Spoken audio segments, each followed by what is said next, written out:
This is a working carousel using happy gas, and this is a working tram system. These are the best Minecraft things you need to know. Since ghasts have solid hitboxes that players can stand on, we can creatively incorporate them into our builds as physical, walkable surfaces. By spawning happy ghasts with no AI, they remain stationary and passive, making them perfect for decorative architectural elements. In this bridge, the happy ghasts not only make the bridge look way more unique, but also keep it totally functional. By leashing a bunch of villagers and boats together, you can create a long, connected boat train. It's surprisingly satisfying to watch them glide along in a line. Pillar as high as you want your tower to be and create a ring of lava. After you wait for that lava to reach the ground, you can place water buckets over the lava to solidify all of it into cobblestone, instantly building 90% of your tower. Do you like my new rug? It might surprise you, but it's not actually a rug at all. It's a happy ghast in disguise. The top of the happy ghast has this adorable saddle texture that looks just like a decorative woven rug, which makes it a perfect fit for the cozy vibe of my home. And don't worry, the happy ghast clearly loves being here. Just look at that cheerful smile on its face. Most people know that a single water block can hydrate an 11 by 11 square around it, but what they don't know is that it can even hydrate a layer down. This allows you to fertilize 2 levels of land with a single block of water. Stop making your tripwire traps like this! The redstone output is only sent if you step on the string itself, not the tripwire hook. So you can actually just walk through the actual tripwires. This is why you should always place your tripwire hooks recessed 1 block into the wall. You idiots! Dried ghasts are way too cute, so a cool project you can do is saving them all and filling up an entire lake full of happy ghasts. It does look quite funky, but you have to save them! Everyone knows a happy ghast is meant to be a friendly companion. It helps you travel and build high up in the sky, but did you know it can also become a deadly weapon? By using leads, you can attach a boat filled with hostile mobs like skeletons or blazers to the happy ghast. Just like that, you've created a flying combat ship! Of course, there's one major issue. Your war machine is still vulnerable to a simple bow and arrow. No, my battleship! Check out my power lines! Since mobs can be leashed to each other, here's a fun trick. You can place chickens inside cauldrons, then cover the cauldrons with trapdoors. Once they're in place, you can leash each chicken and connect them to other chickens in nearby cauldrons to get a line of connected chickens that looks just like a power line. If you didn't know, when you right-click or step on a redstone ore, it'll cause it to become activated. So if you place an observer next to it and cover it with carpets, you'll be able to activate a trap whenever someone walks over your carpet. Get out of my house! How is this water bending? It's all in the air and there aren't any barrier blocks in the way. The trick is to use sticky pistons and honey blocks like so. Once the water starts flowing, deactivate the pistons and remove the surrounding blocks. The water will magically keep its shape. And here's the best part. You can swap the water for lava and even create cool curves with it. Ever wanted to skip rocks in Minecraft? Well, now you can. By placing a ball of bubble beams like this, you can make eggs skip back upwards when thrown at it. You could even set up a basketball hoop and try bouncing the eggs into it for some extra fun. Minecraft usernames have to be at least 3 characters long. However, Notch's former wife actually got an illegal username that was just 2 letters. Easy. The username still exists to this day, but I doubt she plays much Minecraft nowadays with a big divorce. Do you like my pet diamond? It follows me everywhere, and it was made in survival mode. The trick is to give an item to a fox and splash it with invisibility. This way, you'll just see a floating item hovering in the air. You can try this with all kinds of items, and it looks pretty cool when you have a bunch of them following you around. Just make sure to attach the foxes to leads, or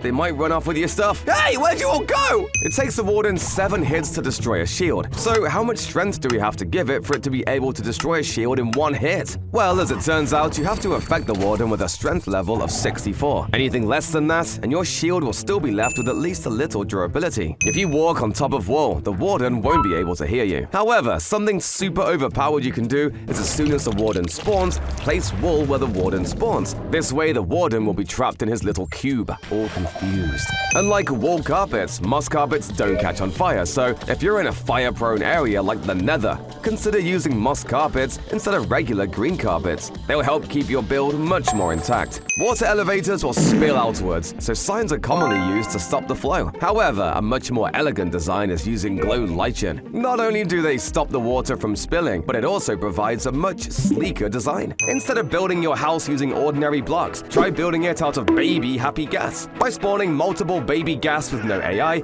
you can arrange them to form entire walls, floors, and roofs. Because they have solid hitboxes, you can't walk through them, which means they'll function just like solid blocks. Not only will your house look unique and alive, but it will also get you arrested for mob cruelty. This is the fastest bridging technique in all of Minecraft, where you build 2 bridges at once, one below your feet and one above your head. This technique allows you to sprint jump forward with a head hitter, making you extremely fast. Bridging like this at any reasonable speed is pretty much impossible in Java Edition. But if you're incredibly determined, you might be able to pull it off in Bedrock Edition, where bridging is slightly easier since you can place blocks on air. In Java, you can see entity hitboxes by pressing F3 and B on your keyboard.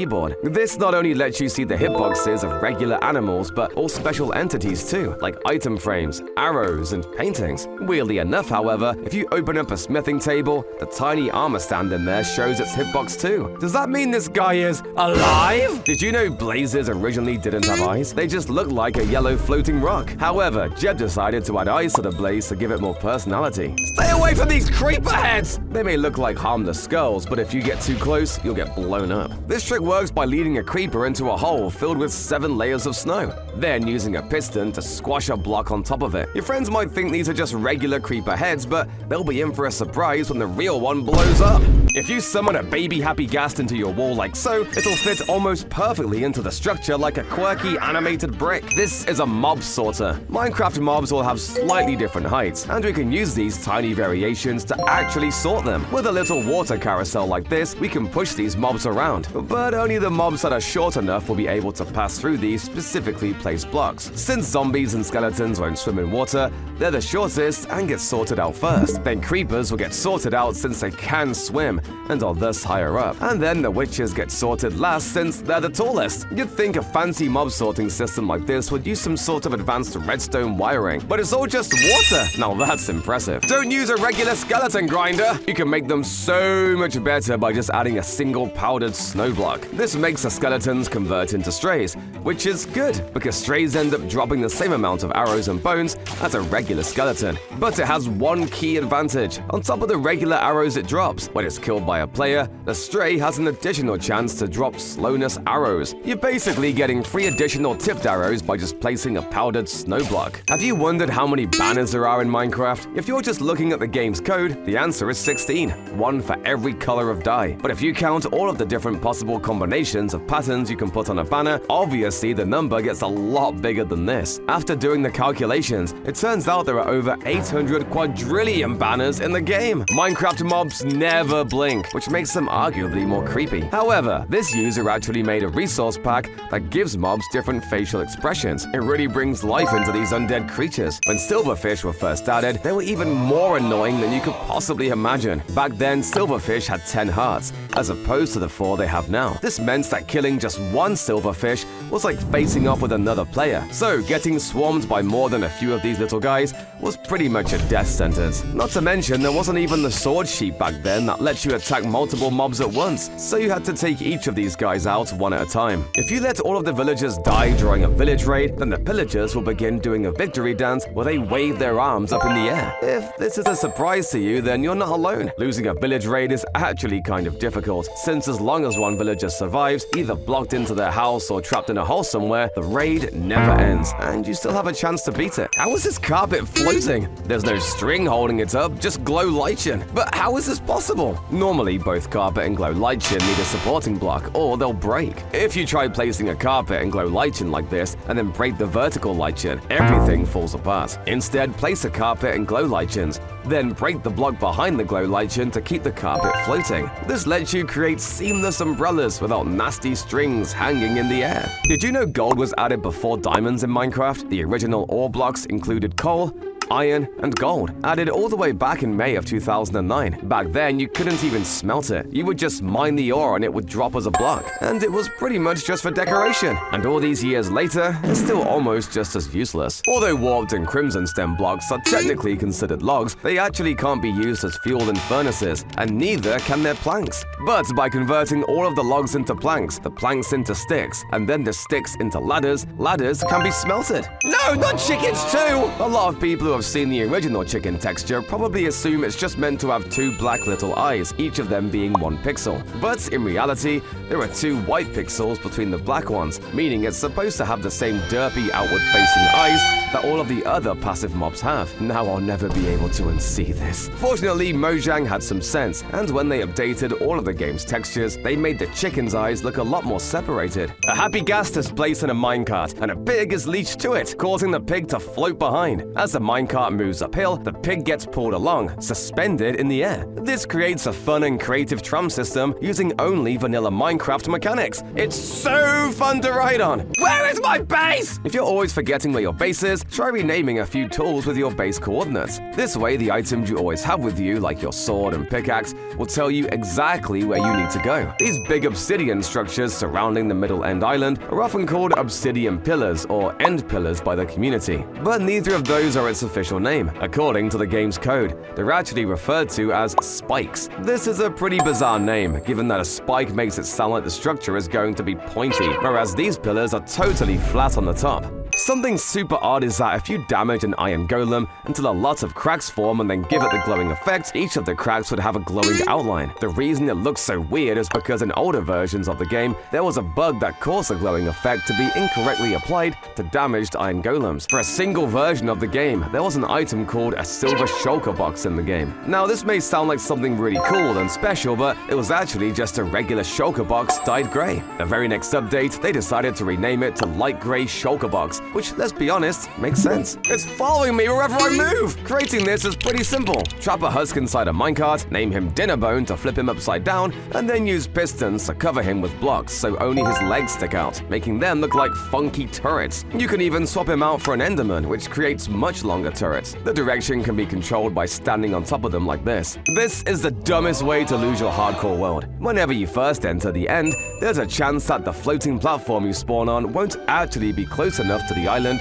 for you to safely get off of it. So if you forgot to bring any blocks, you're totally stranded here. If you're lucky, you might be able to lure over some Endermen to gather some Ender Pearls, but you'll have to be real careful because you could very easily get knocked off this tiny platform. This is a fully functional ghast train. Each ghast is carefully positioned in its own minecart, and the carts are aligned tightly together on rails, creating the illusion of a seamless train. To board the ghast train, simply approach one of the minecarts containing a ghast and jump in. Although you technically can just ride regular minecarts, riding on top of the happy ghast just feels way more fun. In Java Edition, if you bring an overworld map into the Nether, it won't update your position. Instead, it shows where you were the last time you used it in the overworld. In Bedrock Edition, however, the overworld map still works in the Nether and shows your current position. But because of the 8:1 block distance ratio between the Nether and the overworld, even a small movement in the Nether causes a large movement on the map. Most people use dye wall to create pixel art, but if you want to be extra creative, you can try using dyed cauldrons. You can add multiple dyes to a water-filled cauldron to mix and create the exact color you want, with each dye affecting the final shade. Now you can have more fine control when trying to recreate your favorite pixel art. In Java Edition, the Frostwalker enchantment doesn't work while sprint jumping. You have to walk forward without leaving the air. However, in Bedrock Edition, you actually are able to sprint jump with Frostwalker. This allows you to move way faster across oceans and lakes. Elytra are the most convenient form of transportation in Minecraft, but since they require using a lot of rockets, they can get pretty expensive. But by using this trick with dolphins, you can travel incredible distances for absolutely free. If you lead a dolphin to yourself and start swimming, you'll get the dolphin's grace effect, which causes you to swim significantly faster. It makes you so much faster that you can then use this speed to launch yourself out of the water with your elytra wings. I don't need fireworks anymore! Did you know that every coral block in Minecraft is worth real-world money? Well, they used to be. You see, when coral blocks were first added, Mojang made a promise to donate 1 cent to charity for every single coral block placed in-game. Pretty quickly, players had placed over 10 million coral blocks, and Mojang donated $100,000 to the Nature Conservancy project. Super smelters are annoying to build because they require a lot of iron for hoppers, minecarts, and rails. But by simply using a chest boat, we can create this compact super smelter that distributes items evenly across 9 hoppers. You see, since the chest boat's hitbox is touching all 8 of those hoppers, every single hopper is able to suck items out of the boat. This works as a great early game super smelter. Whenever a soul sand block is placed at the bottom of a water water column, it updates all of the water blocks with this bubble animation. This change can actually be detected with an observer. So by connecting the soul sand to a piston, we can turn the bubble column on and off and trigger an observer at the top of the world. When you throw an egg in Minecraft, there's only a 1 in 8 chance it'll actually spawn a baby chicken. But to make up for this, eggs have a secret bonus feature. There is 1 in 32 chance of 4 chickens spawning from a single egg. And if you are wondering if this rare occurrence of multiple chicks coming out of a single egg was possible in real life, you'd be disappointed to know it's not. By placing glow lichen on any type of glass block, it looks like it adds a cracked and shattered texture over the window. And as a bonus, it even makes the windows slightly glow. You may know that zombie piglins used to be called zombie pigmen, and they had a very different texture. But before they looked like this, they actually looked like this, with all the green rotting parts instead looking red and bloody. These pigmen looked way more disgusting than the ones we currently have, and maybe that was kind of the point. But obviously, having such an extreme texture in Minecraft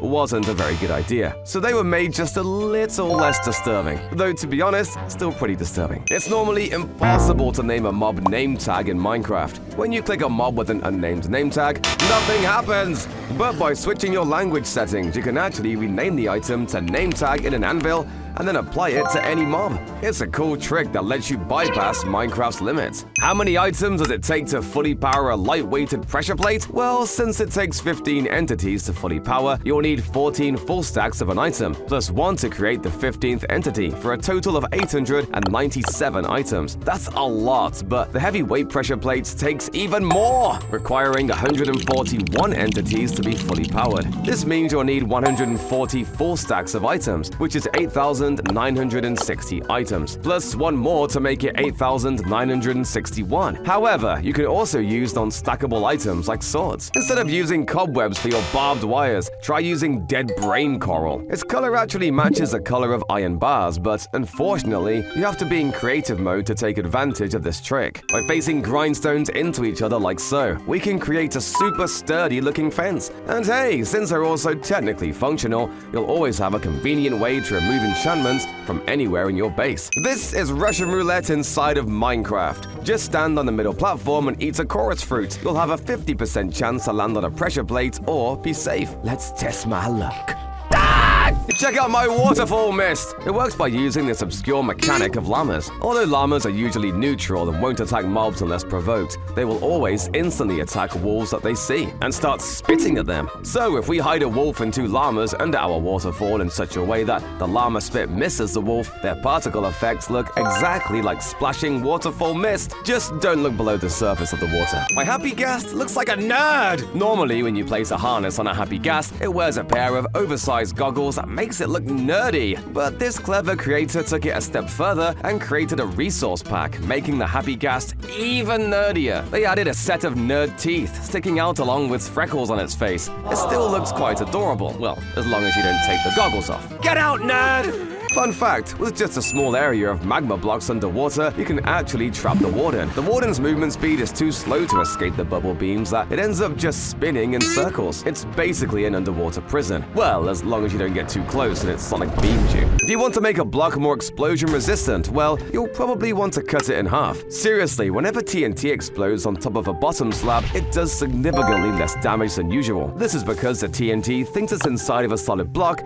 due to the fact it's technically sharing the same block space as the slab. And as such, the total power of the explosion gets reduced. If you fall into powdered snow, it breaks your fall as expected. But did you know this also works with a carpet on top? You can create landing pads that are almost unnoticeable. This trick is especially useful in the Nether, where water can't be used. This user has completely recreated Minecraft Dungeons combat inside the Bedrock edition. Instead of the usual first-person perspective we're used to, the Dungeons combat add-on gives us a top-down view of the world and allows us to click on surrounding enemies to attack. Every fence gate has a secret variance that gets unlocked when it's attached to a wall block. You see, normally fence gates float pretty high off the ground in order to have a natural connection point with fence blocks, but Mojang gave them this special block state that lowers them closer to the ground whenever they're next to walls to prevent them from looking weird. When a witch drinks a healing potion, its nose actually lifts up, revealing a little mouth that it drinks from. I never knew the witch even had a mouth! Since the flight paths of most commercial planes are publicly available, it'd be hypothetically possible to track the movement of real-world planes in Minecraft. User FinsFrank did this by connecting the aircraft telemetry data from Flight Radar 24 to Minecraft. They're able to move around these tiny pixel planes to visualize what the air traffic looks like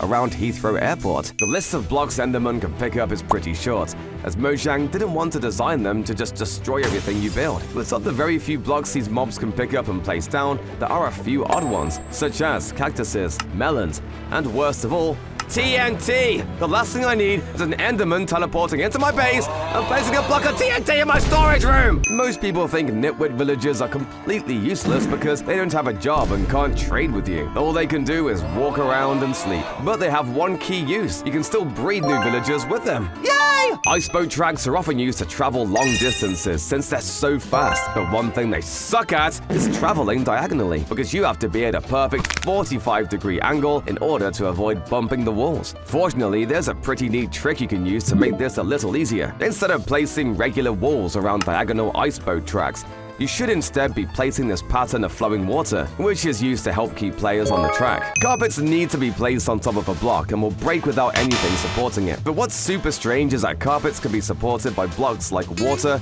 lava, and even fire. And since moss carpets don't burn, you can just place them floating on top of lava or fire indefinitely without fear of them disappearing. It can be used to create super unique floor textures that make it look like you're walking on fire. Most oak trees will give 4 oak logs, but there's a simple trick to get a lot more wood from a single sapling. By placing 4 blocks around the sapling like this, once it grows, you'll get the larger oak tree variant. I always thought there were only 2 types of oak trees, the small one and the huge one. But there's another type, the balloon oak tree. It has a tall trunk with leaves that form a spherical shape, just like a balloon. Polished basalt is technically a stone. It kind of looks like a burnt log. So they're perfect for building dead trees in a burnt forest. To really sell the look, you could even replace the grass with gray concrete powder to make it look burnt and ashen as well. Putting animals in fences can be a pain, since every time you open the gate, there's a chance a few of them will escape. But if you put all of your animal pens in the ground and use doors to climb back out, you'll never have to worry about this again, as only the player is able to climb out of a hole using the door. Did you know that if you shoot an arrow next to a lava cauldron,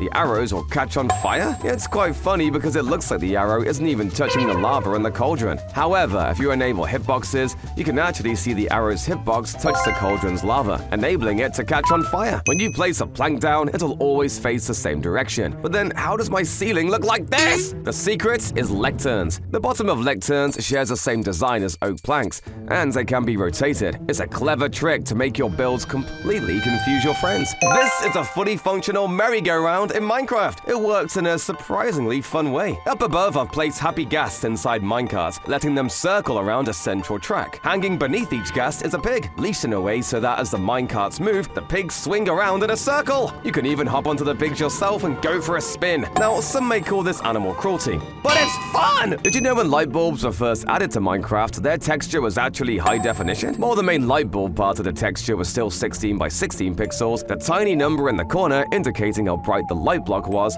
of higher quality, forcing the texture to have to be 32 by 32 pixels in total. Looking back at it now, it feels very out of place, and I'm glad they opted to make it like the other textures in the game. Everyone knows that the Swift Sneak enchantment makes you sneak faster, but it also has a hidden mechanic. It also makes you crawl faster. This may not seem like a huge deal, but there's a special strategy of diamond mining where you make 1x1 strip mines and crawl while you mine. So having Swift Sneak means you'll be able to dig these tunnels much faster. The Sniper Duel achievement requires you to kill a skeleton by shooting it with a bow from over 50 blocks away. But if you want an easy way to get this achievement, all you need to do is trap the skeleton in a hole and shoot an arrow into a block above its head. Then, by using a piston, you can drop the arrow while standing 50 blocks away, causing it to fall onto the skeleton's head, killing it and granting you the achievement. Did you know you can make underwater fire using candles and campfires? Obviously, this can't be done in survival mode, as the game just won't let you ignite them with flint and steel if they're waterlogged. But by using a debug stick, we can force candles and campfires to stay in their lit block states, allowing us to create these impossible possible deep-sea flames. When axolotls were first added, there were actually unused textures in the game files that depicted it with its mouth wide open, which looked super cursed. You may know that when you cook a wet sponge in a furnace, you can place an empty bucket in the fuel slot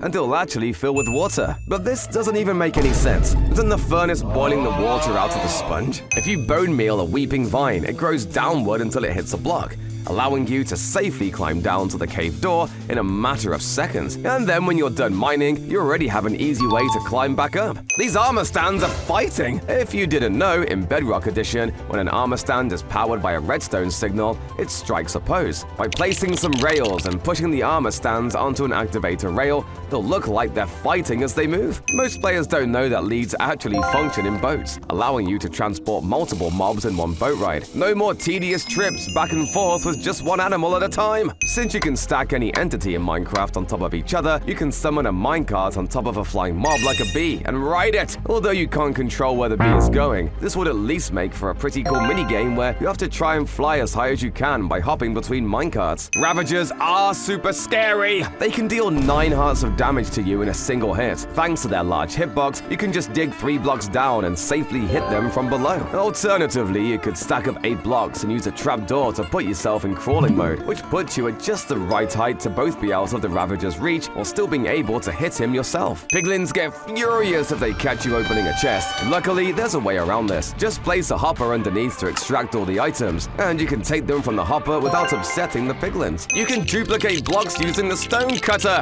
Normally, if you want to craft cut copper blocks, you'll combine 4 copper in a crafting table and expectedly get 4 cut copper blocks. However, if you use a stone cutter, you can turn a single copper block into 4 cut copper blocks. What in the world? If you wanted to make a furnace run for as long as possible, you might think you should use lava buckets to keep it burning. But since lava buckets aren't stackable, there's actually an option that's significantly better. You see, when you craft 9 coal into a coal block, it will smelt for 800 seconds. And since these can stack all the way up to 64, a full stack will get you over 14 hours of cooking time. You used to be able to block your swords, but it was removed in version 1.9 when shields were introduced. However, in version 1.21.5, a new item component was added, so you can give yourself a sword that has blocking enabled. This item component can be added to basically any item, so you can block with a piece of stone or even a flower. The blocking mechanic also works differently from old versions. When you block, it basically just acts like a shield. When hoglins were first added, they had a funny bug. Whenever a hoglin was damaged, its damage animation would cause its ears and legs to flail around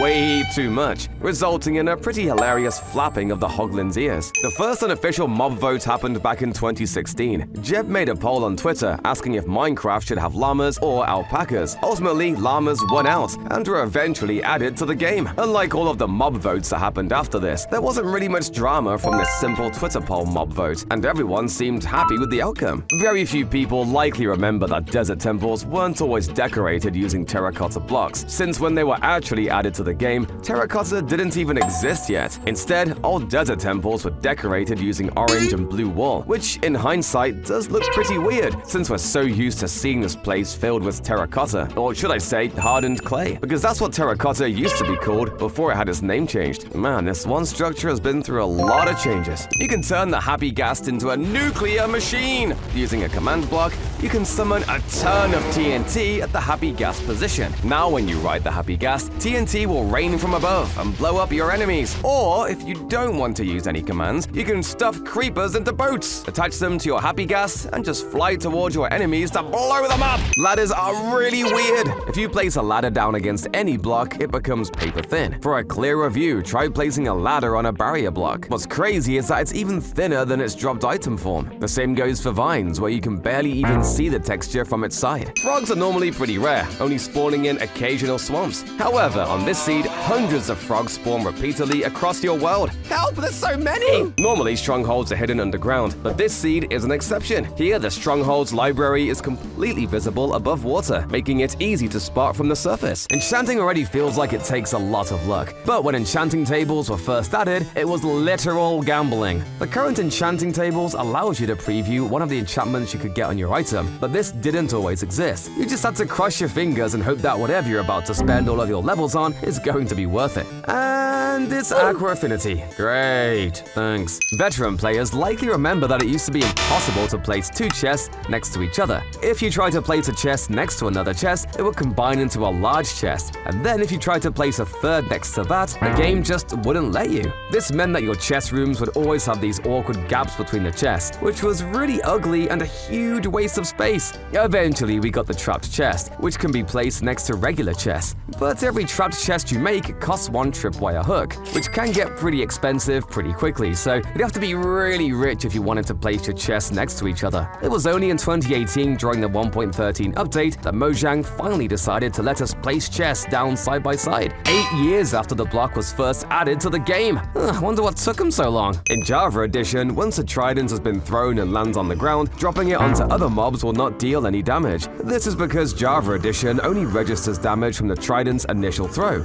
After it has landed, it essentially becomes an ordinary dropped item with no attack properties. However, in Bedrock Edition, the behavior is different. If you drop a thrown trident onto mobs, the game still treats it as an active projectile rather than a passive entity. This makes it possible to damage or even kill mobs simply by dropping a thrown trident on them. Ice spikes usually generate between 15 and 50 blocks tall, but this one generated at 115 blocks tall. That's more than twice the height they're supposed to be. This anomaly was caused by floating blocks in the sky that cause the ice spikes to stretch unnaturally. If you want to check it out for yourself, try using this seed and teleport to these coordinates. Nowadays, water is famous for being able to stop the player from taking all fall damage, no matter how high up they've fallen from. Now, water has always stopped fall damage if it was deep enough, but there was a time when water that was only 1 block deep didn't actually provide any fall damage prevention at all. So if you're a modern Minecrafter who wants to try playing a bit of beta, maybe don't try doing any bucket clutches, because it probably won't work out how you expect. You can combine nether portals and paintings. In Java Edition, you're able to place paintings on the inside of a nether portal. You can then surround the entire portal with paintings, and you'll have yourself a painting portal. When you place a firework on top of a pressure plate, it will actually press it down for a short moment. With the weakness 255 potion effect, you deal no damage at all because your attacks are too weak to register. So what happens if you swing a sharpness 255 sword while under weakness 255? First, without weakness, the sharpness 255 sword deals a massive 136 points of damage. But once weakness is applied, a normal netherite sword deals nothing. However, the sharpness 255 sword still packs a punch, hitting for 128 points of damage. This seed has something wrong with it. If you head to these coordinates, you'll find an ice statue that sort of looks like an Among Us character. You can also try this other seed, and the mountains here will also form something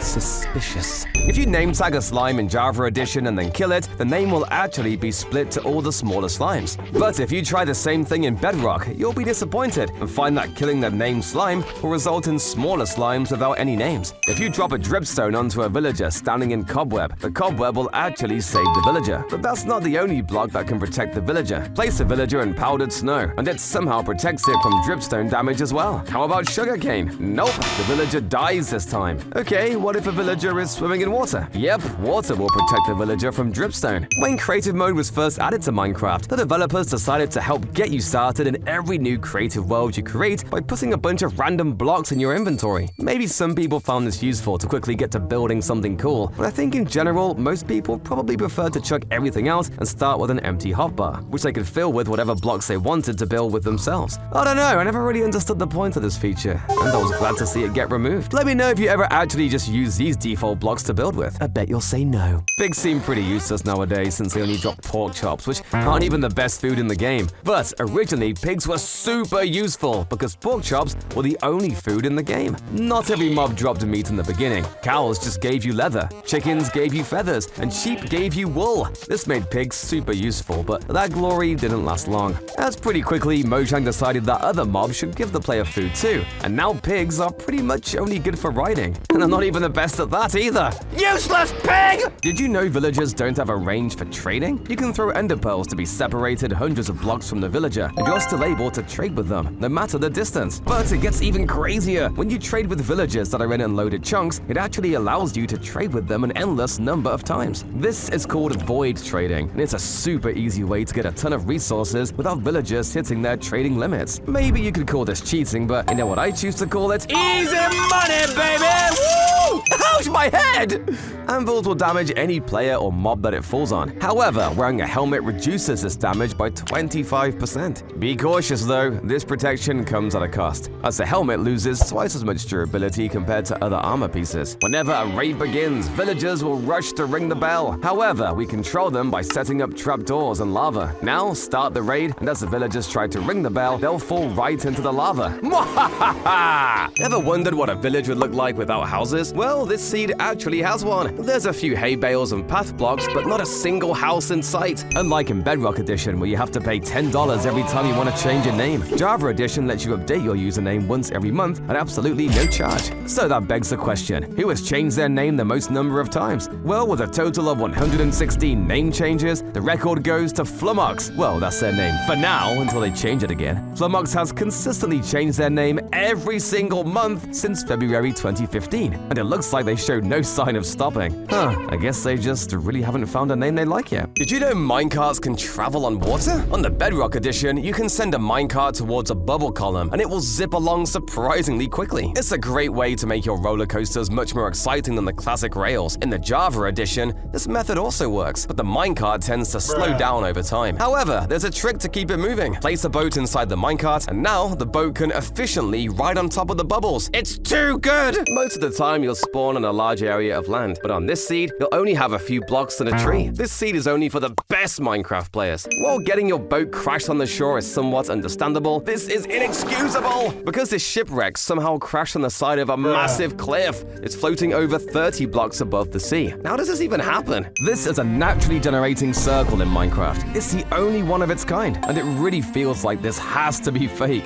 But if you check out the seed yourself, you'll find the same strange terrain. It was found by Sir Baconface, and is one of the rarest anomalies accidentally found in Minecraft. Nowadays, the Nether has lots of things to do. There are 5 unique biomes, 11 mobs, and 2 dungeons for players to explore. But back when the Nether was first added, it looked something like this. Pretty similar to the current Nether, right? Well, this is literally all there was. One endless biome filled with lava and netherrack, a few ghasts and zombie pigmen, and that was it. There wasn't any structures, no rare biomes, and no interesting mobs to hunt. And even the mobs you could kill didn't drop anything of use. The ghast didn't drop any ghast tears for brewing regeneration potions, because this was before the game even had potion brewing. And zombie pigmen did drop cooked pork chops back then. But since fighting them is so dangerous, it's a much better idea to just farm pigs back in the overworld. Ultimately, the only useful things you could find in the Nether were infinite lava and glowstone blocks, just barely saving this entire dimension from being completely useless. This is just wasteful! Normally, you can't eat food like steak or chicken when your hunger bar is full. However, in Bedrock Edition, Peaceful Mode lets you eat food even if your hunger bar is already full. Yeah, I'm just eating all this steak because I feel like it!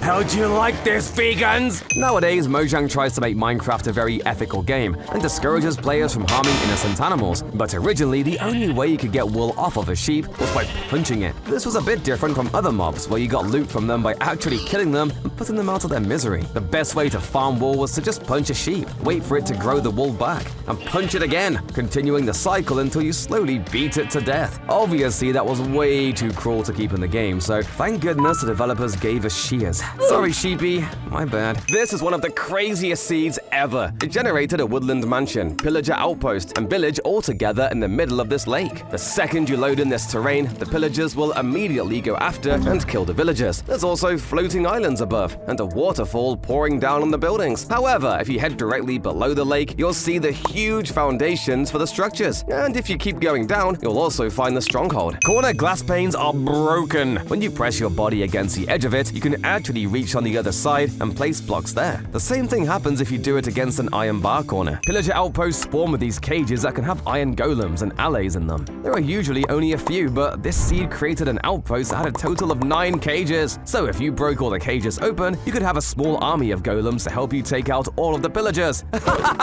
Revenge! Slimes can already get pretty small if you split them in half, but unfortunately after splitting them twice, they can't get any smaller. But by using the attribute command, we have a way to create a slime that's so microscopic, you might not even notice it's there. This little guy is literally smaller than a single pixel, and if you had him on grass, you honestly might mistake him for a grass particle due to how small he is. When you activate a command block in Java Edition, it'll by default have the @ symbol as the name. But in Bedrock Edition, command blocks by default have an exclamation mark as the name. I actually like that they have different names because the command block GUI between the two versions is vastly vastly different. The Bedrock command block even has a delay option. Look at this llama! It's wearing a bandit's mask! Or check out this other llama with an Enderman design on its back. When you tame a llama, you're able to equip it with a carpet, and each of the different colors has a unique design. With how special these llamas all look, I just wish we could do the same for our other pets. Underneath this cave is something you'd least expect. Somehow, a desert temple generated 80 blocks beneath the surface. You can even transform this place into a secret bunker. Stop hitting me! In Bedrock Edition, if you want to disable PvP, there's actually a game rule to disable it. If you want to do the same in Java, you have to use the /team command. Ladders are way too slow. A much faster way to ascend is by using a minecart elevator. It's similar to the minecart line, except made vertical. To ascend, right-click to hop from one minecart to another. If you prefer, you can replace the minecarts with boats for a similar effect. Bone meal is one of the most powerful items in Minecraft, allowing you to speed up the growth of any crop. But originally, it was even better than it is now. Instead of having a random chance to make a crop grow by one level, bone meal was able to instantly grow any crop with just one item. This gave players a very good reason to hunt skeletons, since with just a few bones, you could quickly and easily get a ton of wood or food instead of having to wait for such a long time. Trust me, you haven't felt real power until you've tried using bone meal before the 1.5 update. Minecraft has so many flowers, with new ones still being added in recent updates. But for the longest time, the only flowers in the game were just these two, the dandelion and the rose. For over 4 years, if you wanted to bring life and color to your builds, these were your only options, making any flower fields just look like they were covered in splatters of ketchup and mustard. Thank goodness they eventually added flowers like tulips, lilacs, and eye blossoms, because the game desperately needed them. Minecraft's original death screen was pretty similar to how it looks today, but there was one very significant difference. Instead of the screen reading, "You died," it just said, "Game over." This was maybe a bit misleading because the phrase "game over" might make the player think they've lost all their progress and have to start over, which obviously isn't true unless you're playing in hardcore mode. For that reason, I think "You died" fits a lot better for a survival game like Minecraft, where you effectively have infinite lives. If you fly into water while wearing an elytra in Java Edition, the elytra will still be equipped, and you'll be in a weird hybrid between swimming and flying. You can even dive into the water and hold spacebar to make it look like you're walking upside down in the water. But if you try the same in Bedrock, the elytra just gets deactivated as soon as you enter water. When exploring an ocean monument, you'll occasionally find a sponge room, which is pretty useful. However, when you spawn in on this seed, you'll find an ocean monument right next to you, which has 13 different sponge rooms. You'll never run out of sponges in this world. While adult piglins prefer trading with gold, the baby piglins are a lot less picky. The babies will attempt to pick up every item, regardless of whether or not it's made of gold. Hey! Give me my command block back! Wait, why am I in survival? I'm sorry! When you spawn into this seed, you'll be on an island with 2 villages. While this may seem pretty normal, there's a dark twist. On this side of the island, you'll find a regular village, but if you fly to the other side, there'll be an abandoned zombie village. The chances of these two generating right next to each other are incredibly low. What's crazier is that by zooming out, there are actually 2 ocean monuments within swimming distance. Although many of Minecraft's features have their roots in realism, when some of these features were first added, they weren't actually accurate to the real world at all. For example, Minecraft's sun used to rise in the north and set in the south, whereas the sun in the real world rises in the east and sets in the west. I guess when Notch was adding the day-night cycle, he really didn't think much about which direction it was going in, and it was only fixed later on when the community pointed out that the sun's rising direction wasn't very realistic. Sometimes a community caring about realism is a pretty good thing, like when Mojang changed the item used to tame parrots from cookies to seeds. But in other cases, features like the fireflies have gotten completely removed. So maybe we should be careful about making Minecraft realistic in the future. You have to be very patient to notice this. The Prismarine block may seem like a boring old texture, but it's actually animated. The cracks in Prismarine slowly cycle in color through blue, green, and purple. The full animation for this takes an entire 5 minutes and 30 seconds. The animation is much more noticeable when you speed up the footage. Although it wasn't even in the game for a very long time, the old Minecraft hurt sound is iconic.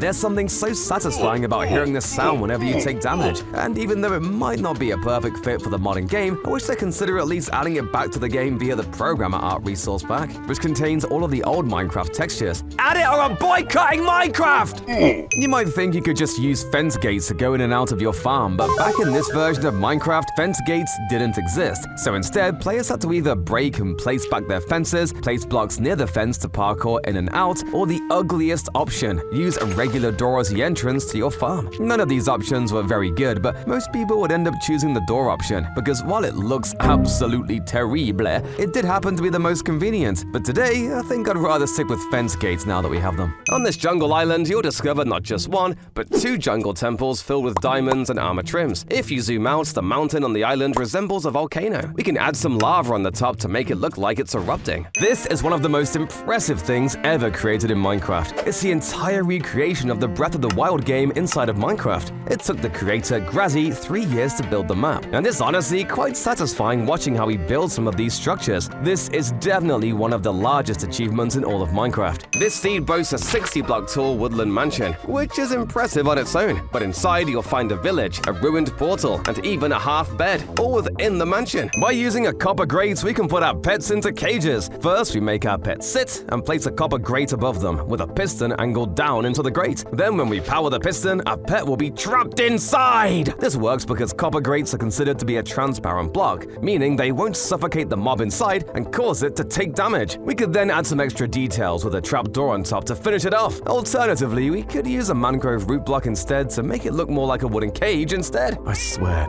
I'm doing this because I love you. If you're stuck in the nether with just a bed, you can actually use the bed to explode and activate a nether portal. This is the fastest horse you can get in survival Minecraft. It zips around the environment at super speeds. To get it, you had to type the secret code, "How do you turn this on?" in the 2D shareware April Fool's update. Once you spawn the horse in, you could easily just update your world to the latest version. Now, while an elytra is still faster than this, I prefer the horse since we can actually explore the land as opposed to just flying over it all. Before bubble columns and slime blocks were added, how did players build elevators? You'll only know this if you're a veteran. Although very difficult, elevators were primarily built out of pistons. You'd get pushed up all the way to the top by them. What's great about these elevators is that you can even press a button to go back downwards. Okay, I like this more than water columns. Explorer maps depend on chunk data. So if you have traveled in a certain chunk before, then that area will be filled out on the map. On the other hand, normal maps require you to hold the item and explore for the data to be filled in. By adding a map and glass pane into a cartography table, you'll create a locked map that can't be modified. However, it will look the exact same as a normal map in Java Edition, but in Bedrock, if you create a locked map, it'll actually be encased in glass. The map looks like it's crystallized. Do you remember the crazy bug that made it possible to have an unbreakable diamond pickaxe? All you had to do was start breaking a block and then immediately swap to a different tool the moment the block broke. This means that if you can pull off the timing consistently enough, you're able to mine as much as you want with a diamond pickaxe by just putting all of the tool damage onto wooden pickaxes. Though, to be honest, actually trying to do this in a survival world is probably just too annoying to make it worth it. Most villages only have a single church, but not this one. This village has 8 entire churches scattered throughout the village. They must be doing a lot of praying here. This is one of the rarest Endermen you'll ever see. Endermen are able to pick up blocks like cactus, grass blocks, and even mushrooms. However, in older versions of Minecraft, Endermen had the ability to pick up netherrack as well. So if you're playing on an old world from these versions, you might just spot one of these uncommon Endermen. Although Mojang didn't design Minecraft to have cave villages, they still happen on rare occasions, and when they do, they're honestly amazing. This tiger village generated underground, with one of the village houses actually generating separately inside a lush cave. With how perfect this house looks, having a single tree out front and a path covered in moss, you'd almost think that someone built this themselves, but it's actually just rare world generation. It just once again goes to show that Minecraft needs real cave villages.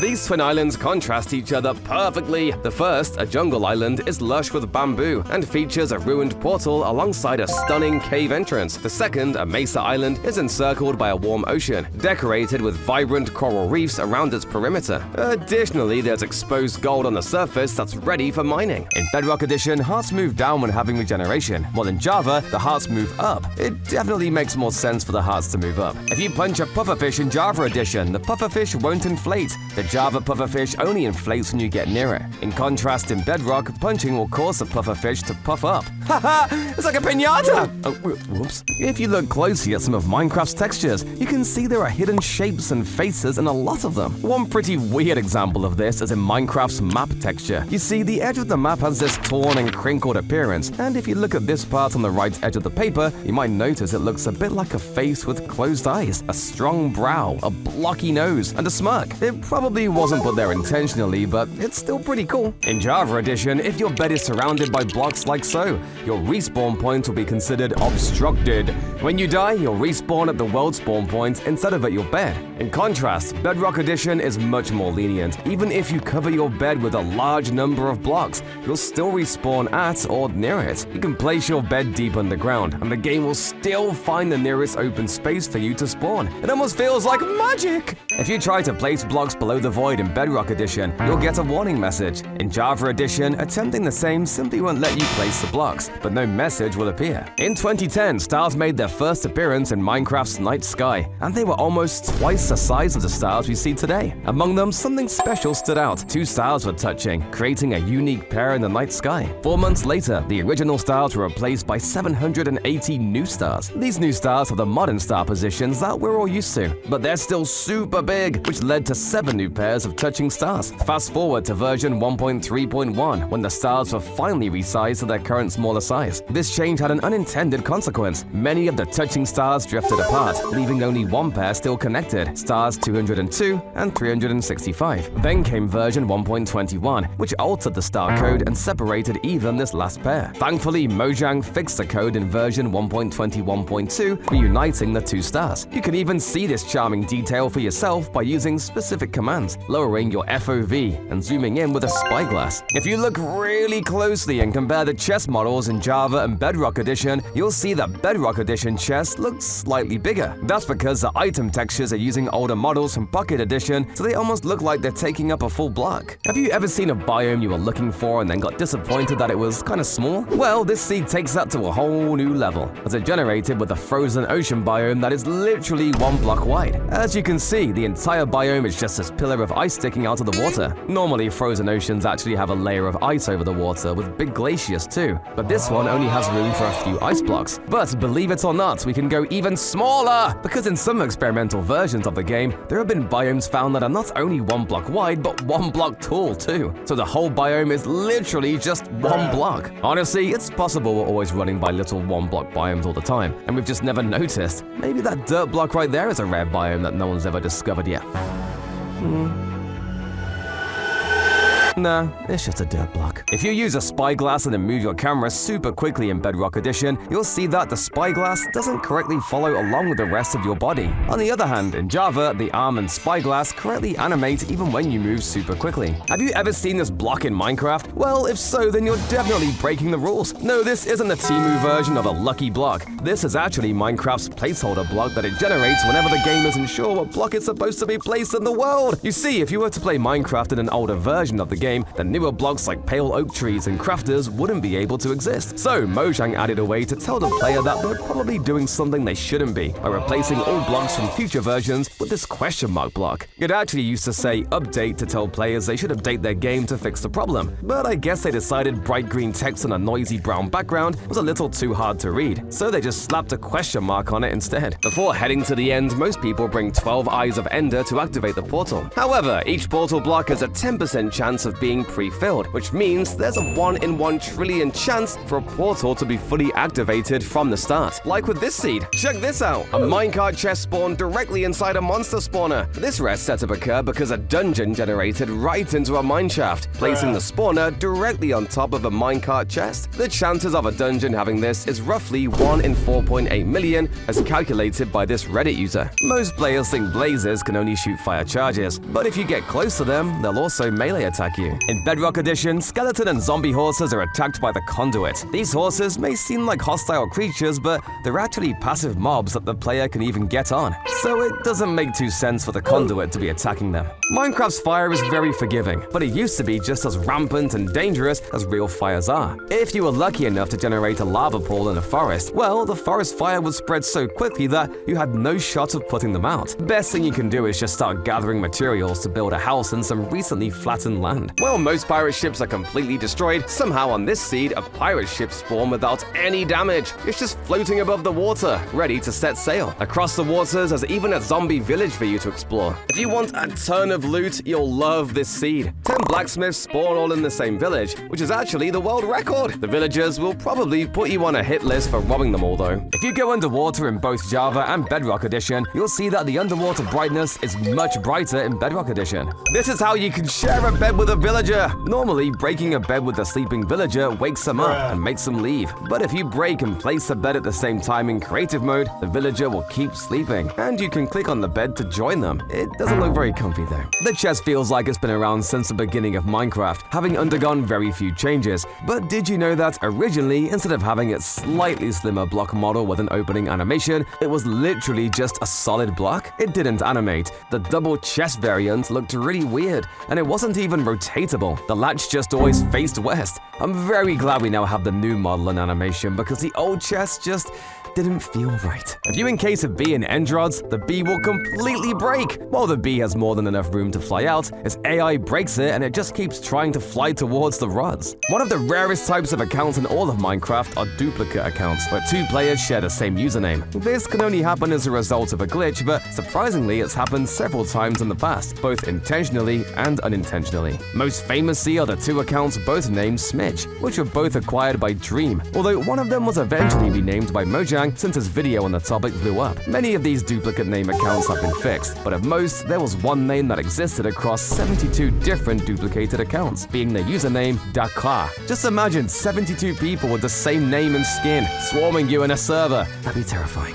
One of the things that makes the Wither boss fight challenging is the armor it obtains halfway through the fight, making it completely impervious to ranged attacks like arrows and tridents. But now that we have the mace, we have a super powerful melee option to take the Wither down quickly. You see, by combining wind breath and density, we're able to hit the Wither and send ourselves up, which also causes the Wither to start following us into the sky. This means that when we hit it a second time, it'll send us even higher, causing our mace to deal even more damage. Now, as long as we continue hitting our mace swings, we'll be able to defeat the Wither in just 5 hits. Though if you do end up missing one of those hits, just make sure you have a bucket in your hotbar to save yourself from instantly dying to fall damage. In Bedrock, if a parrot is sitting on the player's shoulders, it'll actually prevent the player from entering a nether portal. You'll just stay in the nether portal without actually being teleported. But in Java, you'll be able to enter the portal and the parrot will go through with you. Did you know light-emitting blocks in Bedrock Edition are brighter and not shaded? Just compare glowstone between the two versions and you'll notice a big difference in brightness. The same goes for sea lanterns, frog lights, and jack-o'-lanterns. Bedrock's textures are much brighter, which kind of makes sense. It look like boo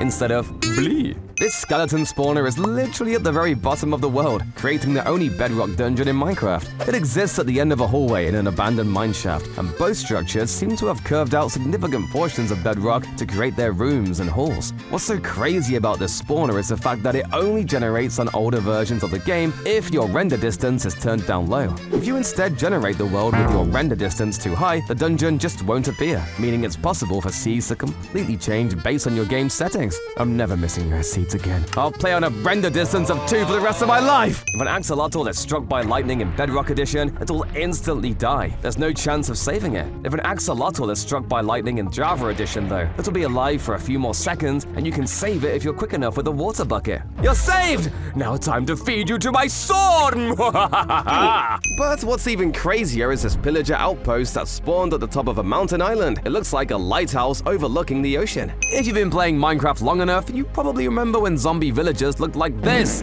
Instead of directly resembling their villager counterparts, zombie villagers used to just wear the same clothes as regular zombies, with the main difference being their head shape. It really made the mob feel like a pretty lazy tweak of the regular zombie, and it stayed this way for nearly 3 years. When they finally changed zombie villagers to actually keep their villager clothes when they were infected, it felt like a huge upgrade to the mob, giving them their own identity. Thank goodness we no longer have to bear witness to the unholy sight of a villager wearing short sleeves and jeans. Of every mob in Minecraft, which is the tallest? Well, to start off, we have camels. Camels have some pretty long legs, allowing them to easily walk up to 1.5 block inclines, sitting at 2.375 meters tall. The wither skeleton, however, comes in just a tiny bit taller than the camel at 2.4 meters, but we can go much taller than this. The creaking and the iron golem are both a good amount taller than a wither skeleton, sitting at 2.7 meters tall. Yet, we can go just a little taller with the enderman and warden, getting us up to 2.9 meters. And past 3 meters? Well, we've got the Wither at 3.5 meters tall, and then the Ender Dragon destroying all competition at a whopping 8 meters tall. Though there is one more mob that's even taller than this, and in retrospect, it probably should have been obvious that this one was the winner based on its name. The Giant, a secret mob you can only spawn in with commands, stands at a total of 12 meters tall, officially making it Minecraft's tallest mob. It would also win the title of Minecraft's most boring mob, since it doesn't even attack you or walk around, and can only stand still and do nothing. How quickly will you mine with an efficiency 255 pickaxe and mining fatigue 255? Normally, efficiency 255 lets you insta-mine almost anything, while mining fatigue 255 makes it impossible to mine at all. But when you combine the two, the pickaxe slightly overpowers the fatigue, letting you mine up the obsidian. This seed is actually impossible to play on. If you play Minecraft version 1.4.2 and try using the seed Ivan the Blue, the game will just say converting world and never actually spawn you in. And since there's no way to cancel world generation when it's stuck like this, you'll just have to force shut down the game. The problem was happening because the game tried to generate a stronghold where it couldn't.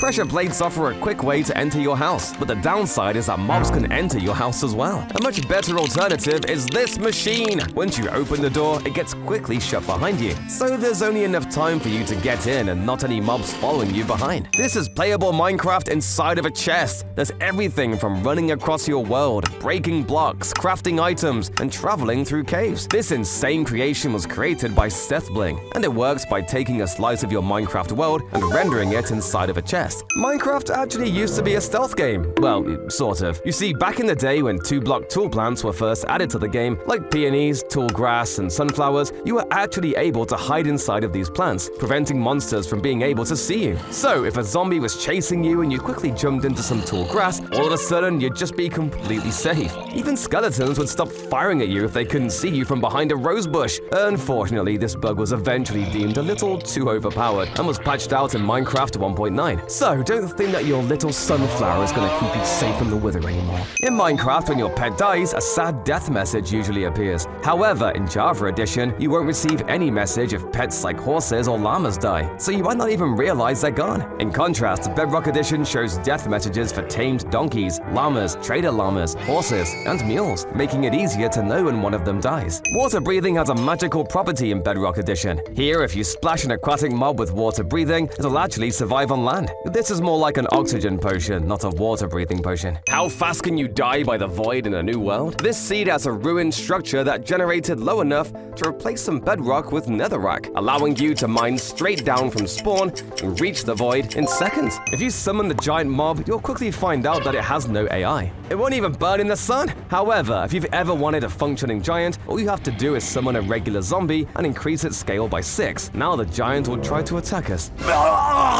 This is the tiniest mob in Minecraft. It looks like a small beetle crawling across the ground. Here's how you can build it. Just drop an armor stand into a hole in the ground, making sure it's standing on top of a trapdoor. Push a block into it and place some weeping vines into an invisible item frame. Finally, pick any color of button to act as a little bug shell, and you'll have a cute beetle to decorate a garden scene. This is insane! So you may know that you can use bone meal to spread nylium to other netherrack blocks, but did you know there's a way to convert the nylium back into netherrack? If you place a snow layer on top of a nylium block, the nylium will actually decay and turn into a regular netherrack block. If you were picking the default keybinds for Minecraft, what key would you pick for opening your inventory? Well, the letter I might be an obvious pick, but if you think about where it is on the keyboard, it's a little too far away from any of the other keys the player uses regularly. Regardless, this was actually the original inventory keybind, and apparently some people still rebind the inventory key to I to this day, since they're so used to it. Personally, I think that's absolutely foul. I keep inventory bound to caps lock.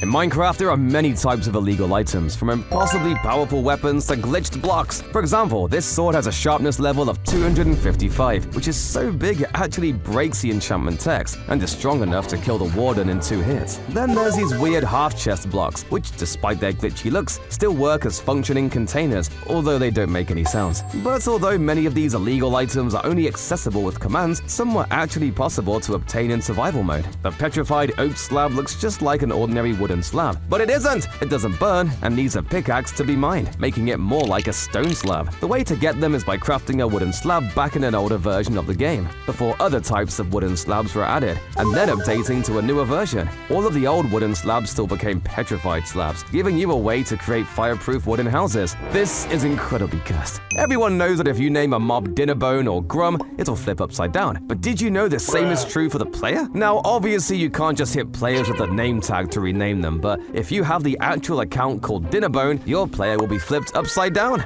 This was added in by the developer Nathan Adams to give his account Dinnerbone a unique appearance, and his co-worker Eric Bros ended up doing the same for his account too. As a side effect of this quirky Easter egg, now we all get the ability to flip mobs upside down whenever we want. Thanks guys! Did you see the Mushroom Island? Yeah, me neither. But if you press F3, you can clearly see that this is a mushroom field biome. So this right here is the smallest mushroom island possible since it's made of 0 blocks. If you switch to Bedrock Edition, you can even see the mushroom-colored water, but no island. Ruined portals are naturally found across your world. But did you know that a completely functional portal can spawn too? On this seed, a ruined portal spawned inside of a woodland mansion, causing fire to spread and light the portal. Torches need a supporting block, or else it'll break. But what if the support block is another torch? To make this cursed design, just place 2 torches on a wall and use a debug stick on them until they're both against each other. You can now update blocks around the torch and they still won't break. Remember Minecraft's old super glowy lava texture? It felt a lot more hot and goopy, like a lava lamp, as compared to the current lava texture, which just looks like a lake filled with melted cheese or baked beans or something. The old lava had such a vibe. I want to touch it or drink it or something. Every Minecraft YouTuber you've ever watched has probably talked to you by using F5 mode and looking directly into the camera. Well, everyone except the people playing beta Minecraft. Back then, hitting F5 would only show you your backside, and it wasn't originally possible to view the player's face in the third-person view. Just think, if they kept F5 mode like this, then we never would have had Camman 18. What a tragedy. If you use a debug stick in one side of a double chest, it'll create this glitched texture, or you can debug stick the bottom side of a door to create an illegal door. Pulling an MLG water bucket clutch is tough, but it's worth it, since water completely negates all fall damage. However, lava is a slightly different story. While lava does slow you down and can reduce your fall damage from a lesser height, it only slows you down to a certain point. So the higher you fall from, the more lava you'll need to actually avoid taking damage. Though by the time you're jumping into a 5-block deep pool of lava, I think you have bigger problems than fall damage. Mud is the most revolutionary block for sugarcane farms has ever been. This is because it's actually not a full block. If you stand in it, you'll notice your feet sink in it a little bit, so you're slightly shorter than when you're standing on a regular block. Despite this smaller hitbox, sugarcane is actually still able to grow on top of mud. And this is a huge deal for one reason. Hoppers! You see, while hoppers aren't able to pick up items that are sitting on top of a regular block, they can pick up items through blocks that have smaller hitboxes. So if you create an automatic sugarcane farm using mud instead of dirt, all of the items that fall can be easily collected with a hopper directly under the mud, meaning that the farm is completely lossless. Man, I'm gonna eat so much sugar! If you deal more than 2 damage to an entity in Java Edition, dark heart particles will appear around the mob. If you give yourself strength 255 and hit a mob, you'll see a bunch of those dark hearts appear. However, try the same in Bedrock Edition, and you won't see any dark hearts. Did you know there used to be a button for adding mods built into Minecraft's menu? Seriously, this button that says mods and texture packs was on the title screen for a while, making it seem like they were planning to expand the game's support for mods. Instead, they eventually just removed the mods part of the button, tucked it away in the options menu, and renamed texture packs to resource packs. And we can still only really use mods if we're using a mod loader like Fabric or Forge. Although if you consider data packs to be mods, then I guess they did eventually make this idea into reality, just not in the way anyone expected. If you're using a ton of rails to go up and down your mines, you're making a mistake. Not only is this super slow, but it also costs a lot of iron. Instead, you should use water bubble beams. Minecarts are actually able to travel up these bubble beams, so it's a no-brainer to use these as they're a lot more efficient. The petrified oak slab looks like a regular wooden slab but requires a pickaxe to mine. In older versions of Bedrock Edition, updating your world would convert old wooden slabs into petrified oak slabs. However, if you break one today, it will drop a normal oak slab instead. So if you still have one, don't break it!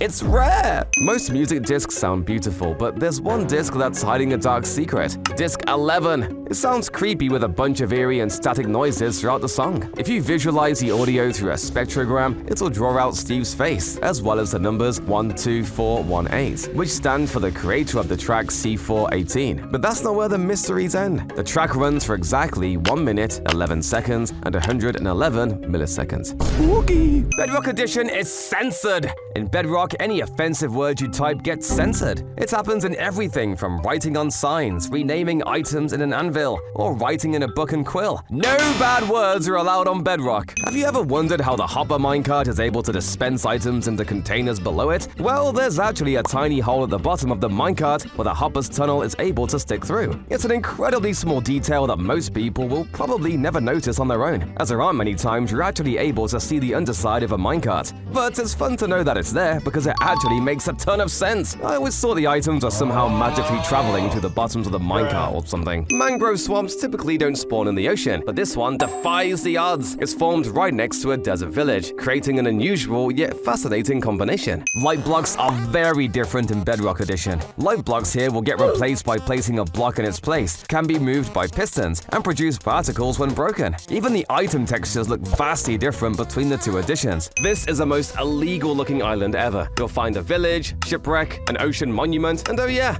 a literal stronghold that's combined with the villager's house. This seat belonged in a museum. Do you remember how annoying it used to be to break wooden doors? It used to be possible to open wooden doors by either right-clicking them or left-clicking them, meaning that if you tried punching a door to break it, it would open up, stopping you from destroying it unless you're specifically aiming at the door's hinge. This wasn't the biggest deal, but it did give a lot of older players a muscle memory to always break doors at their hinge, which I'm sure some people still instinctively do to this day, myself included. Well, building a 4x4 vault door really isn't that complicated. Just watch a single tutorial and you'll pretty much have it figured out. But if you wanted to scale up that 4x4 vault door to use mega blocks, well, that's a lot more challenging. But as you can see here, not impossible. With a bunch of flying machines to carry the facade of the blocks in unison, crafty Masterman was able to create a supersized version of a regular piston door to scale, with an accurate opening sequence too. He even went out of his way to recreate the movement of pistons that you can barely see in the finished door, which is really commitment to the concept. Since Minecraft's terrain generation is both infinite and completely random, that means that it's possible for there to be terrain in any shape, including a creepy smiley face like in the seed. Right at spawn, you'll find these two weirdly deep ponds in the shape of eyes, and a big curved ravine that looks like a mouth. Some people believe that these mysterious Minecraft worlds with huge faces in them are somehow cursed,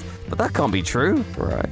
Although ancient cities are usually completely uninhabited by anything other than the warden, this ancient city managed to generate with the village inside it, complete with houses, a well, an iron golem, and some villagers. It really is an amazing sight to behold. Though don't expect any of these guys to last very long, because I'm sure the warden will get pretty irritated by the annoying villager sounds and put a swift end to this cave village. Don't have any fireworks but want to fly? Just cram a bunch of mobs into a small area and jump inside. All those moving entities will collide with you and generate enough momentum for you to fly out. Check out this awesome rainbow beacon beam. No, this isn't some sort of mod or trick. We're actually just using glass to recolor them. Regular stained glass blocks are too big to look very good, but stained glass panes are small enough to be hidden inside the beacon beam, and it still recolors the beam the same amount as a full block does. Since beacon beam's colors get mixed, we can place 3 of every glass color as we build the pattern up to create a smoother rainbow gradient. Now, just don't ruin this epic beacon with a stupid effect like jump boost. Although wood planks feel like a default material in Minecraft, for a long time, most types of wood planks didn't even exist. Originally, every type of tree in Minecraft would just craft down into a block that just looked like oak planks. Whether it was a spruce log, a birch log, or a jungle log, they all turned into this generic planks block, and it wasn't until the 1.2.4 update that they each got their own unique texture. From here, the potential of Minecraft building began to really unfold, as we got things like slabs, fences, and stairs, and all sorts of new colors. Could you imagine how Minecraft buildings would look today if Mojang decided to stick with just one plank type for all logs? It'd be a beige nightmare. If you try to place an axolotl inside of a mangrove block, it'll end up just getting placed above it. However, it's actually possible to put the creature inside. Just place 2 mangrove blocks like so, fill the top one with water, and place the axolotl bucket in the bottom mangrove block, and it'll end up inside the top one. This works with all kinds of fish as well. In Bedrock Edition, redstone comparators and repeaters can be placed on walls walls and fences. This is pretty cool, but not practical because you can't place redstone dust on them, unfortunately. While you may know that on Halloween mobs have a chance to spawn with pumpkins on their head, you probably didn't know the Bedrock edition has an exclusive feature that the Java one doesn't. Bedrock's menu screen is a custom Halloween-themed panorama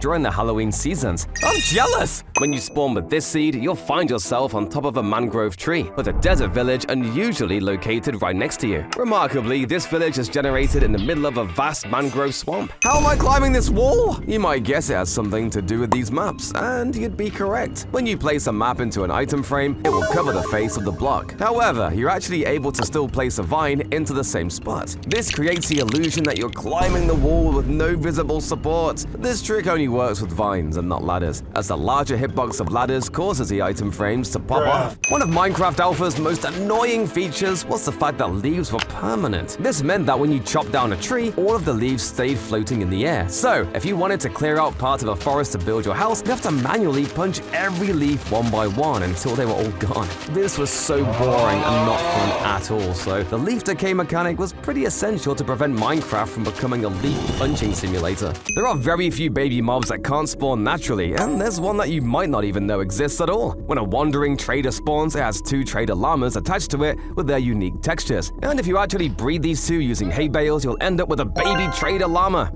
I guess these animals are born with their sick outfits. Or maybe it's just a really cool fur pattern they have. Don't step on this TNT minecart! This is because it's not just one, but hundreds stacked into this one block. You're able to cram as many TNT minecarts as you want into a single block, and when you touch it, the TNT minecarts will all go off together and launch you light years into the sky. It's not a practical way to travel since you have to get loads of sand, gunpowder, and iron for the TNT minecarts, but if you're in creative, it's a cool experiment. Do you remember the pain of enchanting in older versions of Minecraft where all of your levels would be taken from you when you enchant one item? Currently, only a few levels are taken, along with your lapis, but originally, if you did a level 30 enchantment, all 30 of your levels were just gone! Not to mention, the original enchantment limit wasn't 30, it was actually 50! So, trying to upgrade all of your gear to the maximum level was an insane grind, and repairing your items was a pain, especially considering mending didn't exist yet. So, all of your tools would eventually break anyway. Honestly, maybe the game was better off like that. When you spawn a wandering trader in Bedrock Edition, it'll spawn with 2 llamas, even when spawned using a spawn egg. In Java, you can spawn the wandering trader in without it holding onto llamas. When you open your creative inventory,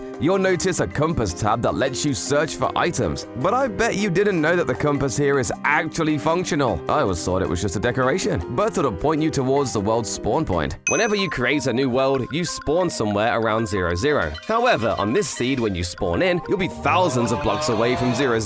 This unusual spawn point is due to 00 being located in the middle of a vast ocean, surrounded only by mushroom islands. Consequently, the game searches extensively and eventually places you on an iceberg far from the origin. This woodland mansion is a sight to behold at 101 blocks tall, supported by a massive cobblestone foundation. I wonder how pillagers even built all that.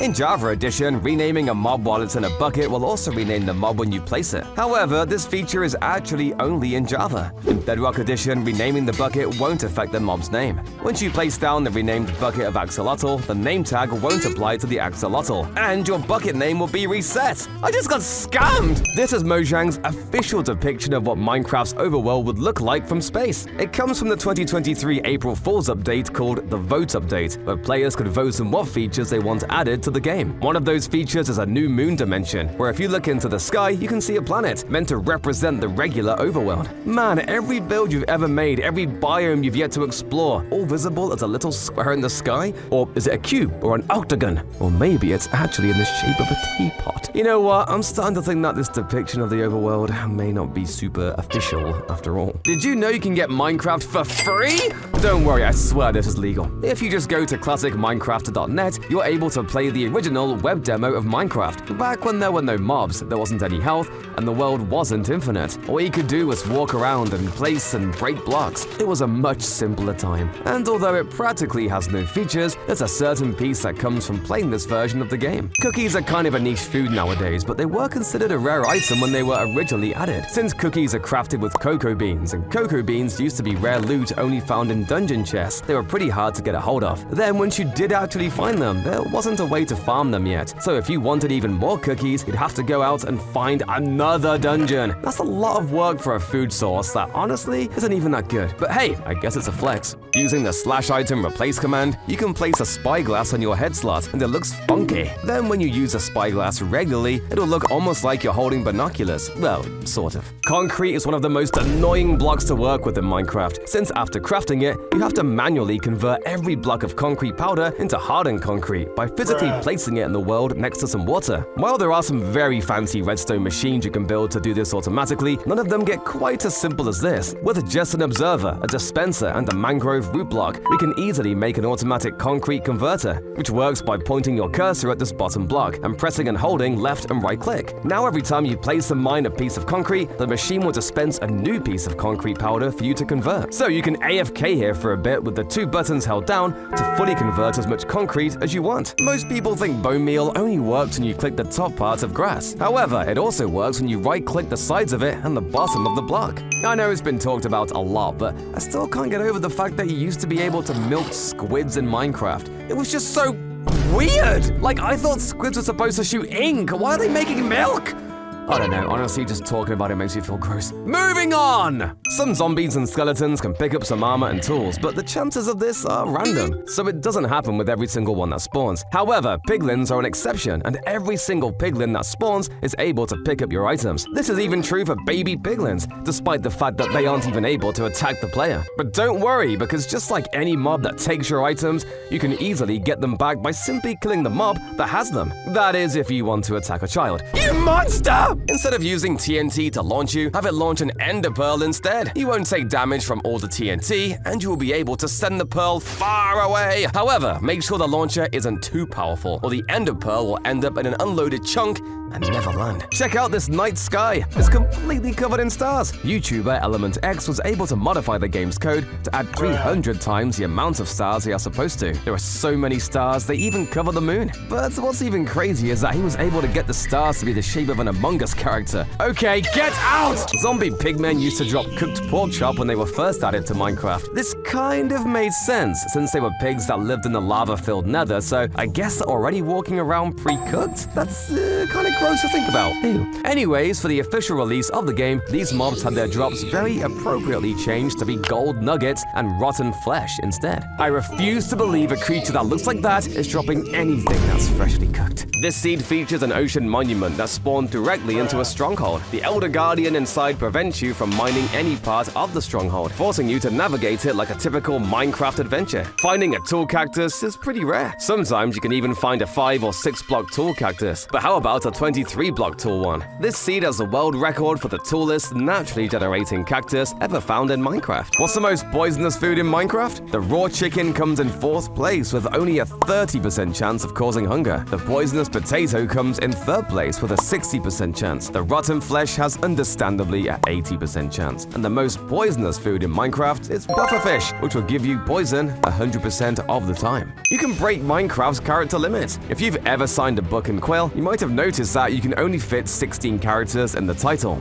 But there is a way around this. You can put the same book into an anvil and name the book up to 50 entire characters long. The one downside of this method is that the book title will be italicized after getting put through an anvil. You can break Minecraft with just potatoes. If you drop a potato on top of a bubble stream, it'll bounce up and down. On its own, that won't cause much lag. But if you use command blocks to summon tons of potatoes, the sheer number of entities and particles will quickly overwhelm the game, eventually causing it to crash. The potato stream does look pretty cool though. In older versions of Minecraft, you could only craft red beds, so it didn't matter what wall color you crafted the bed with, you'll still get a red one. One upside was that you could even mix different wall colors in the same recipe, which doesn't work anymore. However, in version 1.12, different colored beds were finally introduced, and now you can craft all these kinds. In Minecraft, there are noticeable differences in how the hand is displayed between the Bedrock and Java editions. In Bedrock edition, the hand position is noticeably lower on the screen compared to Java edition, giving it a slightly different perspective when holding items or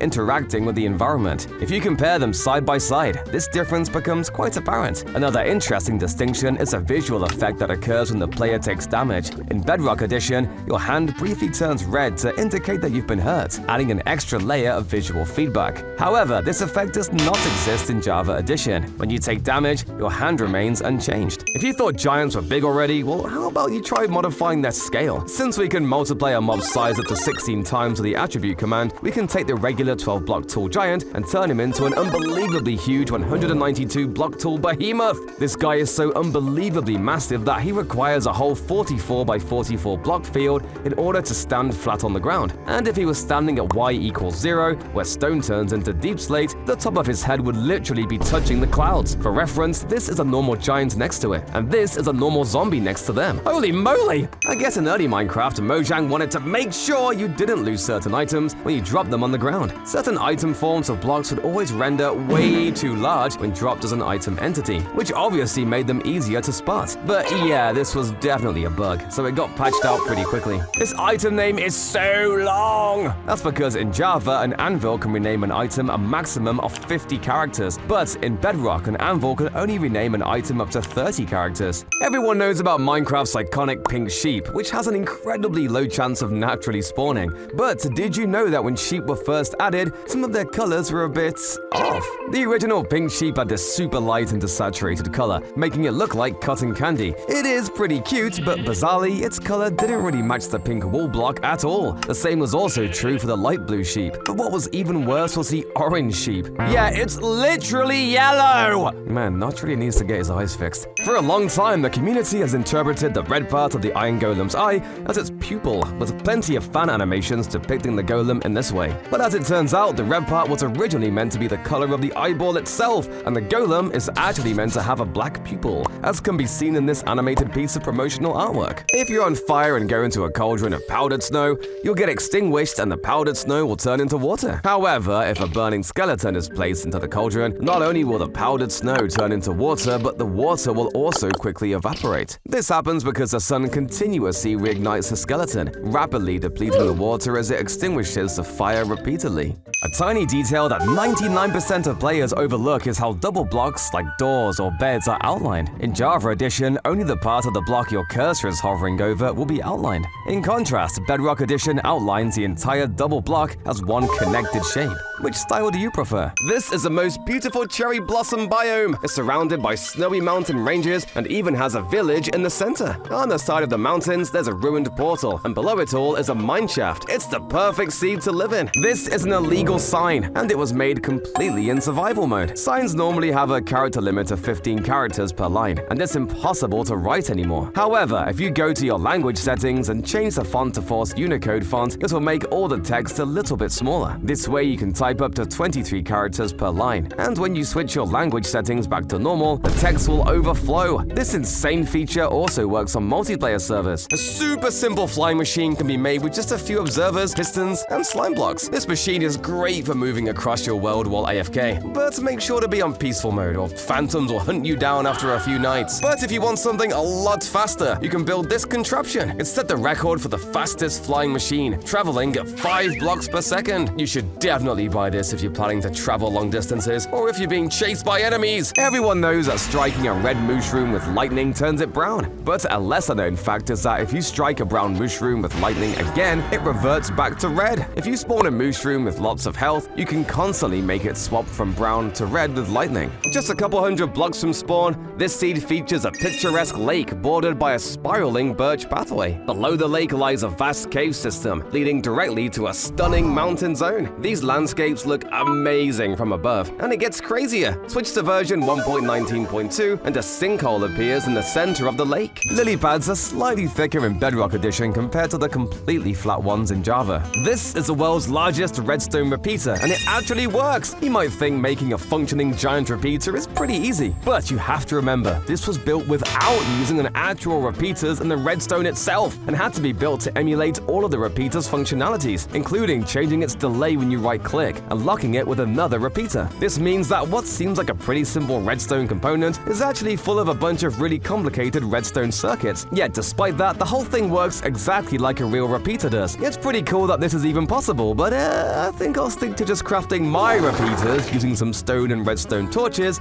instead of wasting all of my iron on a ton of pistons. What's the tallest block in Minecraft? Well, you could go with the door since it's a full 2 blocks tall, but this is kind of cheating because technically in the game's code, the top and bottom bottom of the door are treated as two separate blocks that spawn together, and with cheats, it's actually possible to separate the top half from the bottom half. So instead, we might consider fences and walls. These blocks have hitboxes that are 1.5 blocks tall, making it so you can't jump over them. However, visually, both walls and fences still aren't any taller than a regular block, so I think we can do better. So how about the lectern? This block extends about 2 pixels above the block space it occupies, which is impressive. But the decorated pot, on the other hand, has a little spout at the top that stretches 4 pixels above its hitbox, making it a total of 20 pixels tall. You might think we can't get any better than this, but there is one more block whose model is even taller. I give you the banner. Banners are a little over 29 pixels tall, and unlike doors, they only take up 1 block space. That means banners definitely win the title of Minecraft's tallest block. Get in the minecart! In Java, iron golems are unable to fit inside of minecarts, but in Bedrock,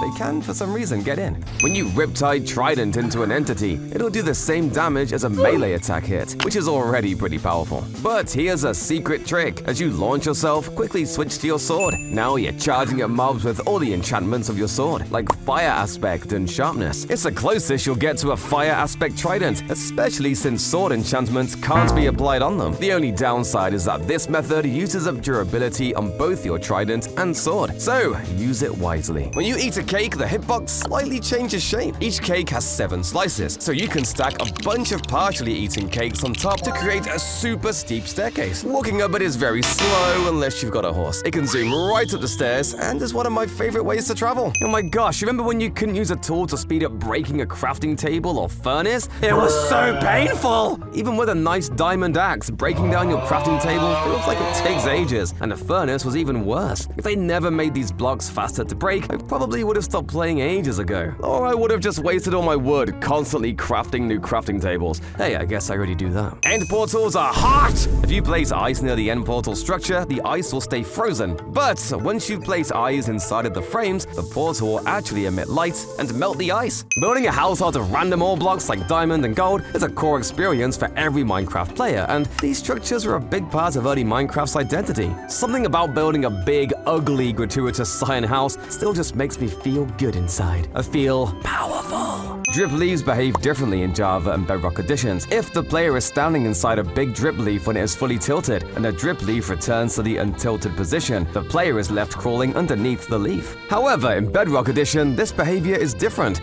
The player briefly enters a crawling position, but is quickly forced back to standing. A pivotal Minecraft mechanic from before the 1.9 combat update is sword blocking. Yeah, we used to be able to guard ourselves with our swords in order to take less damage. Nowadays, we can only block ourselves from damage with an entirely separate item that has to take up an extra inventory slot. The feature is so good that people still prefer to do PvP in these older versions just to have sword blocking back. I doubt we'll ever see sword blocking return, but it's nice to know that there are some people out there still using it. When you shoot an arrow into a block or entity, you'd expect the arrow to get stuck inside of them. However, if you light a piece of TNT and then shoot arrows at it, the arrows will actually just bounce right off. The Caves and Cliffs update made Minecraft's cave systems much more diverse and beautiful, but once upon a time, there were no cave biomes and there were no variations of stone. All you had were these long, noodly caves and the same stone texture continuing on and on forever. It may seem a little boring looking back, but these old caves were just so immersive and scary to me. Maybe that's just nostalgia speaking, but you know what? I don't care! In Java Edition, you dye leather armor by combining the armor and dye in a crafting table. However, this method doesn't work in Bedrock Edition. In fact, the crafting recipe to dye leather armor in a crafting table doesn't exist at all in Bedrock. Instead, you need to add dye to a cauldron, then dip the armor into the cauldron to apply the color. Can you light a portal underwater? Start by building the frame, but when you try to light it, nothing happens. How about using a dispenser? Still no luck. To light a portal underwater, you'll need to use a sponge and light the portal before the water collapses in. Traveling to the center of this ice lake, you'll find a massive sinkhole. But there's something down there that's even more interesting. You'll find a completely intact igloo that somehow hasn't melted away from all that lava. But if you're looking for a breathtaking cliffside, this seed is a must-have. It features one of the prettiest cliffs I've ever seen, decorated with 2 waterfalls. Atop the cliff, a hush bamboo forest beautifully contrasts with the rugged story peaks. It's the perfect spot to build an impressive house and watch the sunset. Plus, if you're in need of some company, just head down the mountainside to find a peaceful village ripe for exploration. How fast fast you need to travel to not get burned by lava? Let's start with speed 30. Surely that's enough, right? Wrong! What about speed 50? Nope, but we're getting closer. After testing different speeds, you need at least 62 to run through lava without getting scorched. I hate fishing rods! Here's why. Normally, when you use a fishing rod, the end of the fishing line is connected to the end of the rod. But for whatever reason, when you ride a mob like a pig, the fishing line instead just starts floating near you. This is pretty bizarre, but it gets even weirder. When you try holding the fishing rod in your offhand and start punching, the fishing line just disconnects and flies off in a random direction. It still works like a regular fishing rod, it's just a visual glitch, but it's so simple that it really makes me wonder how it hasn't been fixed after all this time. But if you want a harder challenge, try this desert island seed. You'll spawn on an island with no trees and only a desert village. To survive here and get wood, you'll need to trade with villagers and wait for a wandering trader to spawn with a sapling. Boats are great for traversing large bodies of water, but did you know they work even better on ice? Boats travel at incredible speeds when gliding on ice. You can construct pathways of blue ice in the nether to speedily move between locations. Crimson and warped roots are nether plants and shouldn't burn, right? Wrong! In bedrock, crimson and warped roots can be lit on fire and burn away even though they're nether blocks. In Java, they act as they should and don't burn. If a zombie villager wears armor in Bedrock Edition, the clothes will overlap on top of the armor. The villager is wearing his shirt on top of his golden armor, which is quite a unique fashion statement. In Java, zombie villagers are a bit more conventional and keep their armor on top of their clothes. Well, besides the pants. So close! Mossy cobblestone is pretty easy to get a hold of nowadays, but there was a time where it wasn't actually craftable, and the only structure it ever spawned in was a monster dungeon. This made the block incredibly rare, so building your house out of mossy cobble was kind of a flex. But now you can farm it so easily, it's practically worth nothing. I guess that's inflation for you. Pink sheeps are a pretty rare mob, with about 1 out of every 600 sheep spawning with pink wool. So seeing 2 in the same place is fairly unlikely. That makes this seed pretty bizarre, as it doesn't spawn with 2 or 3 pink sheep, but with 78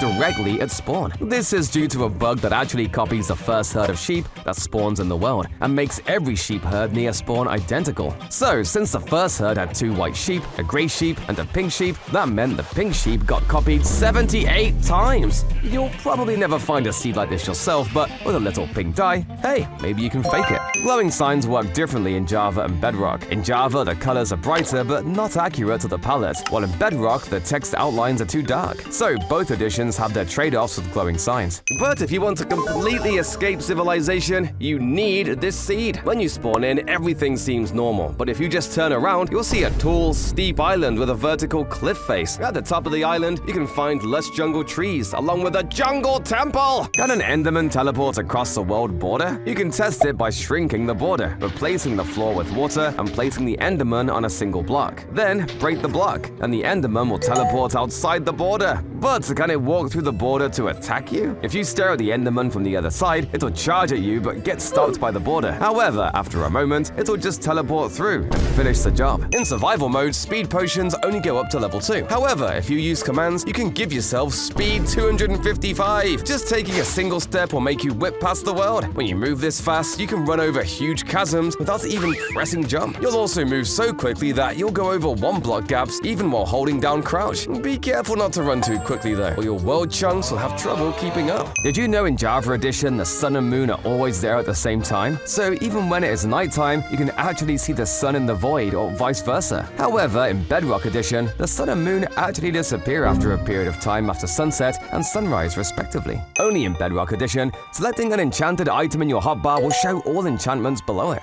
This way you can easily see all your enchantments without having to open your inventory. So in first person, when you switch to an enchanted item, it'll show it. If you head towards the end portal in this seed, you'll find that it was actually destroyed by an ocean monument. But that's okay, there are other strongholds. Right? Well, this glitch happened on version 1.8.9, and in this version, there were only 3 strongholds per world. And when you head towards the other 2 strongholds, you'll find that they were destroyed by the ocean monuments as well. So this world is actually impossible to beat in survival. This seed has no end stone. The main end island on this seed completely fails to generate, and there are just the obsidian pillars. You better have brought a lot of blocks to pillar across the void, or you might lose your hardcore world. Even if you somehow manage to kill the dragon, your luck won't be improving. The end portal partially generates below y = 0, where blocks can't be placed, trapping you indefinitely. When you shoot a firework from a crossbow, you can guide where the firework goes with blocks. The firework will continue its flight until its fuse goes off, and you can increase how long it takes to explode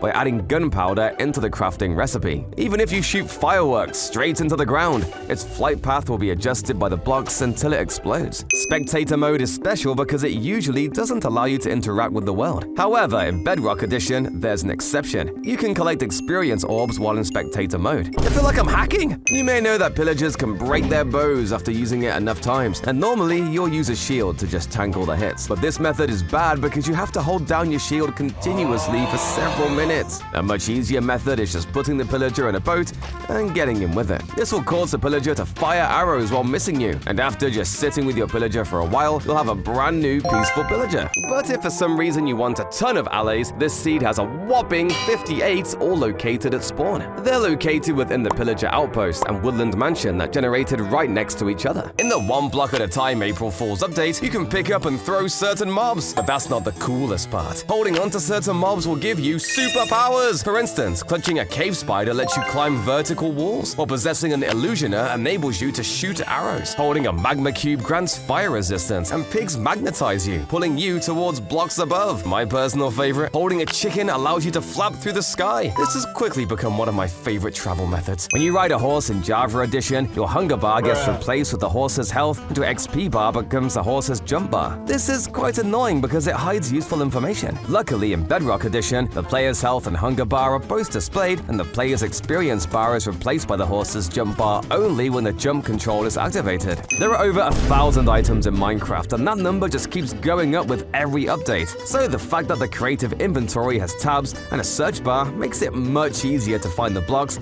and items you're looking for. But originally, the creative menu was much simpler. Instead of being organized, every item in the game was just in a single massive page, and you just had to memorize where every item was in the list. To be fair, these items were kind of sorted, but it was still a huge pain to navigate. I don't know how anyone built anything back then without going absolutely insane. Do you notice something wrong with this piece of bedrock? Well, it's actually not supposed to be there. That's because in every Minecraft world, the bedrock layer can only generate a maximum of 4 blocks thick, with it being impossible for the bedrock to generate any higher. However, there is one seed where a single block of bedrock managed to generate higher, thanks to a bug involving buried treasure chests. You see, in order to make sure buried treasure is generated completely covered, the game will place down the buried treasure chest, check what block is beneath it, and then clone that block to cover every side of the chest. The thing is, in this rare instance, the chest managed to spawn on top of a piece of bedrock and cloned it above the usual bedrock limit. Imagine if your treasure map pointed to this chest. I'd be so mad! YouTuber Circuit Store sorted every single star in Minecraft by rotation. Now, you may be thinking that Minecraft stars are supposed to be generated randomly, so it's impossible to map them. While this is technically true, the seed used by the generator is always 10842. Therefore, the game always generates the same pattern of stars. If you place an item frame on a lectern, the textures will collide into one another. However, if you use an invisible item frame, place a gold block inside, and build a structure around it, you'll have yourself an arcade machine. You can spin the gold block around, and it'll look like a joystick controller. Or you can also just put a banner inside, and it'll look like an arrow. For most players, the item that creepers drop on death is called gunpowder, but to some Minecraft veterans, this item is still called sulfur. You see, when it was first added to the game, that's what the item was called, and it could be dropped by any mob. It took over a year of sulfur being in the game for it to eventually be renamed to gunpowder, which definitely helps players understand what it's for if they don't know what sulfur actually is. Remember the old video of Herobrine? Though it was a hoax, the actual seed from that video was discovered. The old fog in old Minecraft does feel pretty creepy though. These ocean monuments generated right on the surface. When you load these chunks, you'll see that drowned spawn here and instantly die due to being out of water. These structures are basically land monuments, and I kind of wish these generated naturally because they look pretty nice. Right next to them, you'll also find some structures in the ocean where they belong. The conduit in Bedrock Edition looks so much better. The bedrock conduit has rune-like particles appear around it. I love them a lot, but in Java, the powered conduit particles just seem like boring water particles. As you head upwards this mountain, you'll find this strange terrain. There are protruding spikes coming out of the ground. You can use these spikes to practice wind charge jumping from one spike to the next. Everyone knows leads can be attached to fences, but in Bedrock Edition, leads can also be attached to walls. The wall is so thick that there isn't even a texture that wraps around it. The lead just is connected inside of the wall. Honey blocks aren't sticky enough! Honey blocks are supposed to do two things: slow mobs down and stop them from jumping. It does is at first thing fine. Every mob walking on honey becomes super slow. But in terms of stopping mobs from jumping, well, there are tons of mobs that can just ignore this. Spiders, ocelots, cats, wolves, and foxes all jump when they attack, and will just completely ignore the honey block when jumping. Additionally, underwater mobs that flop around on land are also able to ignore honey blocks, bouncing about as they please. Come on, honey block, you had one job! Do you remember when cobblestone used to look like this? It was one of the first blocks added to the game, so it had a pretty basic texture, and honestly, a lot of people considered it to be pretty ugly. Over the years, its texture was tweaked to have a lot less contrast, and although it's probably better for building now, I still kinda miss the old cobblestone block. I thought this glitch was patched! In Java Edition, if you start mining a block and then switch tools midway, the mining progress will reset. However, in Bedrock Edition, you can start mining with one tool, switch to another midway, and the mining progress will continue. This glitch lets you mine most of the block with your better tool, then quickly switch to a weaker tool just before the block breaks, saving the durability of your better tool. Entering a nether portal in survival mode normally takes 4 seconds. However, in 1.21, 2 new ways were introduced to go through these portals almost instantly. The first is by throwing an ender pearl, which quickly teleports you through, though it can be a bit risky because you don't know where the pearl will land. The second way is much safer. Just ride a boat through the portal. It's still quite fast and more predictable. In Java, if you throw a snowball or egg at a player, it won't deal any knockback. But in Bedrock, the snowballs and eggs actually will deal knockback on other players. I just discovered the most cursed Minecraft feature. So you probably know that when a zombie kills a villager, it has a chance to turn it into a zombie villager. And you might even know that drowned mobs can turn villagers into zombies as well. However, if a drowned throws a trident at a villager, it can also turn the villager into a zombie villager. This doesn't make sense. If you're being chased by piglins, don't run into your shelter. Piglins may not seem like the smartest hostile creatures, but they actually have the ability to open doors. Hey, get out of my house! You can also just create a line of doors, and it's pretty cool seeing it open all the doors quickly as it tries to attack the player. Everyone knows you can ride a pig, but how about a dragon? In the one block at a time update, when the dragon perches, you can jump on and steer it around. To bring the dragon to the overworld, simply ride it into the void, and you'll be teleported straight into the sky. Now you can fly through your world on a literal ender dragon, or just use it to grief your friend's house. This is what a bubble column looks like in Java, and this is what it looks like in Bedrock. The bubble column in Java Edition blends more in with the water. However, in Bedrock, the bubble column feels like an actual block that's not water. In the past, there were even glitches to get the bubble column item. You probably know that sprint jumping is quicker than normal sprinting, but to make it even faster, try sprinting with blocks overhead, as it drastically increases your speed. Next, replace the blocks beneath you with blue ice to further boost your speed. For an optimal setup, place trapdoors on the top blocks to lower the ceiling, maximizing your sprint jumping capability. This tactic will even let you jump over huge chasms. Fire protection is way more overpowered in Bedrock Edition than in Java. In Bedrock, if you have at least 7 levels of fire resistance, you won't catch on fire.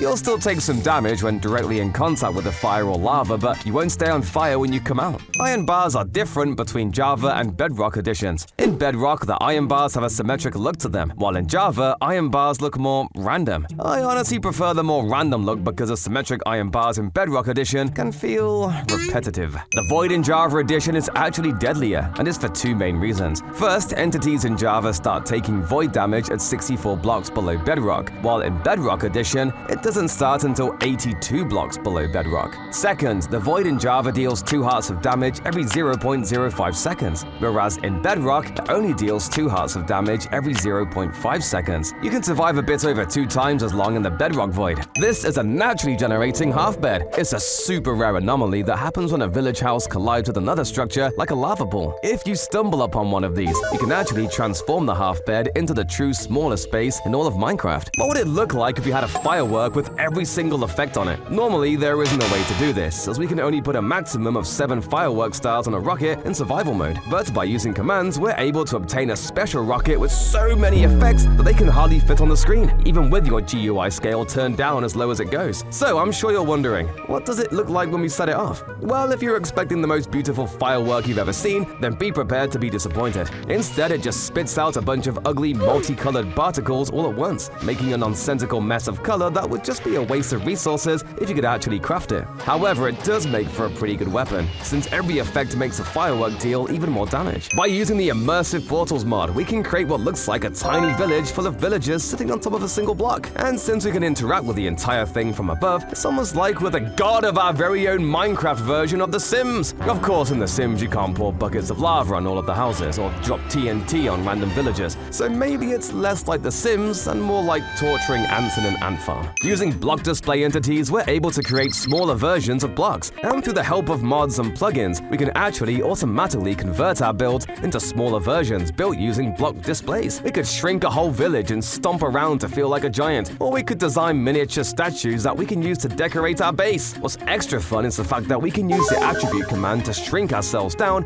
and actually enter this super tiny house. I guess the only problem is that none of these are actually real blocks, so you can't interact with them in any way. Still, this definitely opens up the door to many new creative visuals. This is a lens of truth. You can see through the wall only when you look through this lens. You can do this by first summoning a wall of block displays, and you can place barriers inside of them if you want to make it solid. Then summon a text display with a translucent background and invisible text as a lens. This works because entities, particles, and most transparent blocks don't render behind translucent entities. This is a water loop. Made from glass, soul sand, blue ice, and water, you can drop tons of items into the top and watch them twirl around in an endless cycle. It's incredibly satisfying to watch. For a cleaner look, you can even replace the glass with barriers. Iron golems used to be super rare. While today every village naturally spawns with an iron golem, it wasn't always like this. Before 1.14, golems were a lot rarer because a village needed at least 10 villagers and a minimum of 21 doors, which is absurd! What makes things worse is that back in the day, many villager houses didn't even have any doors, so the chances of a village being big enough to have 21 doors was impossibly low, due to the requirements being so insane. There isn't a single known seed out there of a naturally spawning golem before the 1.14 village and pillage update. If a zombie's head stays underwater for 30 seconds, it turns into a drowned. But what if you give it a water-breathing potion? Will that stop the transformation? After waiting, the zombie still converts into a drowned, so water-breathing doesn't save them. Currently, the sound creepers and TNT make when exploding sounds like this. But originally, this sound was very different. Take a listen. It used to sound a lot more bassy and compressed, like it was from a 90s game or something. Maybe this fits in with Minecraft's old retro aesthetic, but the art style has come a long way, so it's probably good they've tweaked this sound. The largest functioning beacon in Minecraft is only 4 layers tall, requiring 164 blocks to construct. But if you wanted, you could just keep making the pyramid bigger and bigger, which may not increase the level of the beacon itself, but does give you room to place more beacons, and better yet, just gives you really cool bragging rights. What's even cooler is building a beacon like this in hardcore, which is exactly what Mudflaps did when he built his massive iron beacon, complete with a huge iron golem holding it up in the middle of the ocean. To make it easier to construct, the entire beacon actually houses a massive iron farm inside. But Kalani made a massive beacon that's got a bit more bling, using emeralds instead. Similarly, a farm had to be made to even collect enough blocks to make this possible. But in this case, it was a raid farm built in the middle of the ocean instead of being built inside the beacon. Kalani's beacon definitely has a lot more detailing with a cool spiral going up the beam in the middle. But Mudflaps does have the epic golem holding his beacon up. So you know what? It's a tie for which massive beacon is the coolest. I mean, both of them are infinitely cooler. I could literally only craft up 8 iron blocks before I gave up.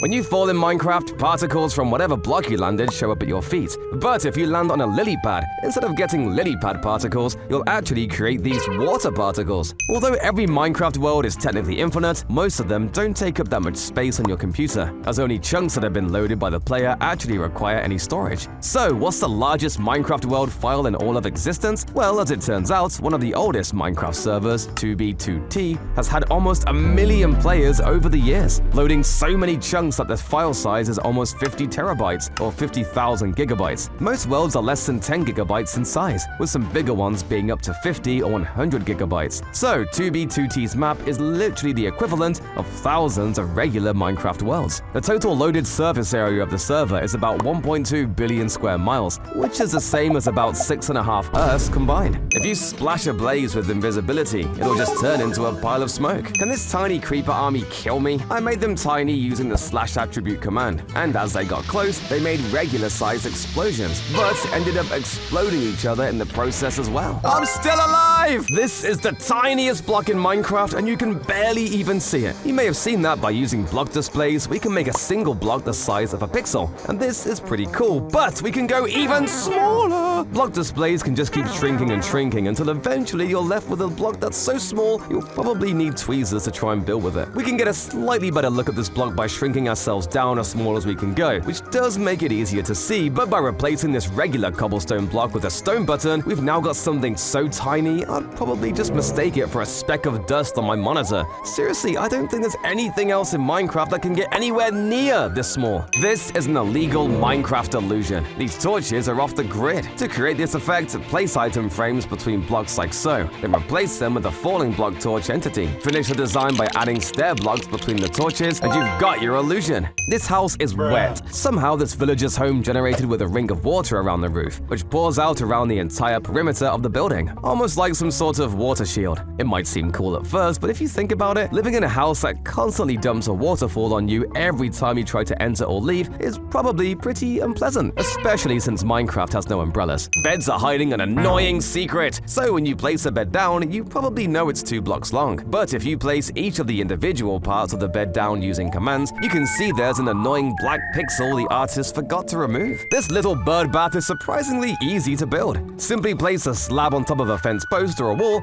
and put 4 signs on all of its sides. Now when you waterlog the center block, the signs will actually keep all of the water from spilling out, creating this little bowl shape in the center for your parrots to splash around in. And if you wanted to go the extra mile, you could use an armor stand wearing a helmet to add a little extra detail to the base of the bird bath, making it look like it's got a bit of a sturdier base. Throughout Minecraft's history, there have been several accounts of these bizarre stacked chests, where 2 or 3 chests are generated stacked on top of each other. This occurs when buried treasures generate right inside of ocean ruins, making it possible for the chests to overlap. But what's extra bizarre about this particular stack of chests is the fact that it's not underwater. It's hidden inside of a cliff. Even though buried treasures are meant to be in the sand and ocean ruins are meant to be underwater, this triple chest stack is just burrowed into the side of a mountain, surrounded by stone. It almost feels like it had to have been built by a player, rather than just being terrain generation. Maybe it was.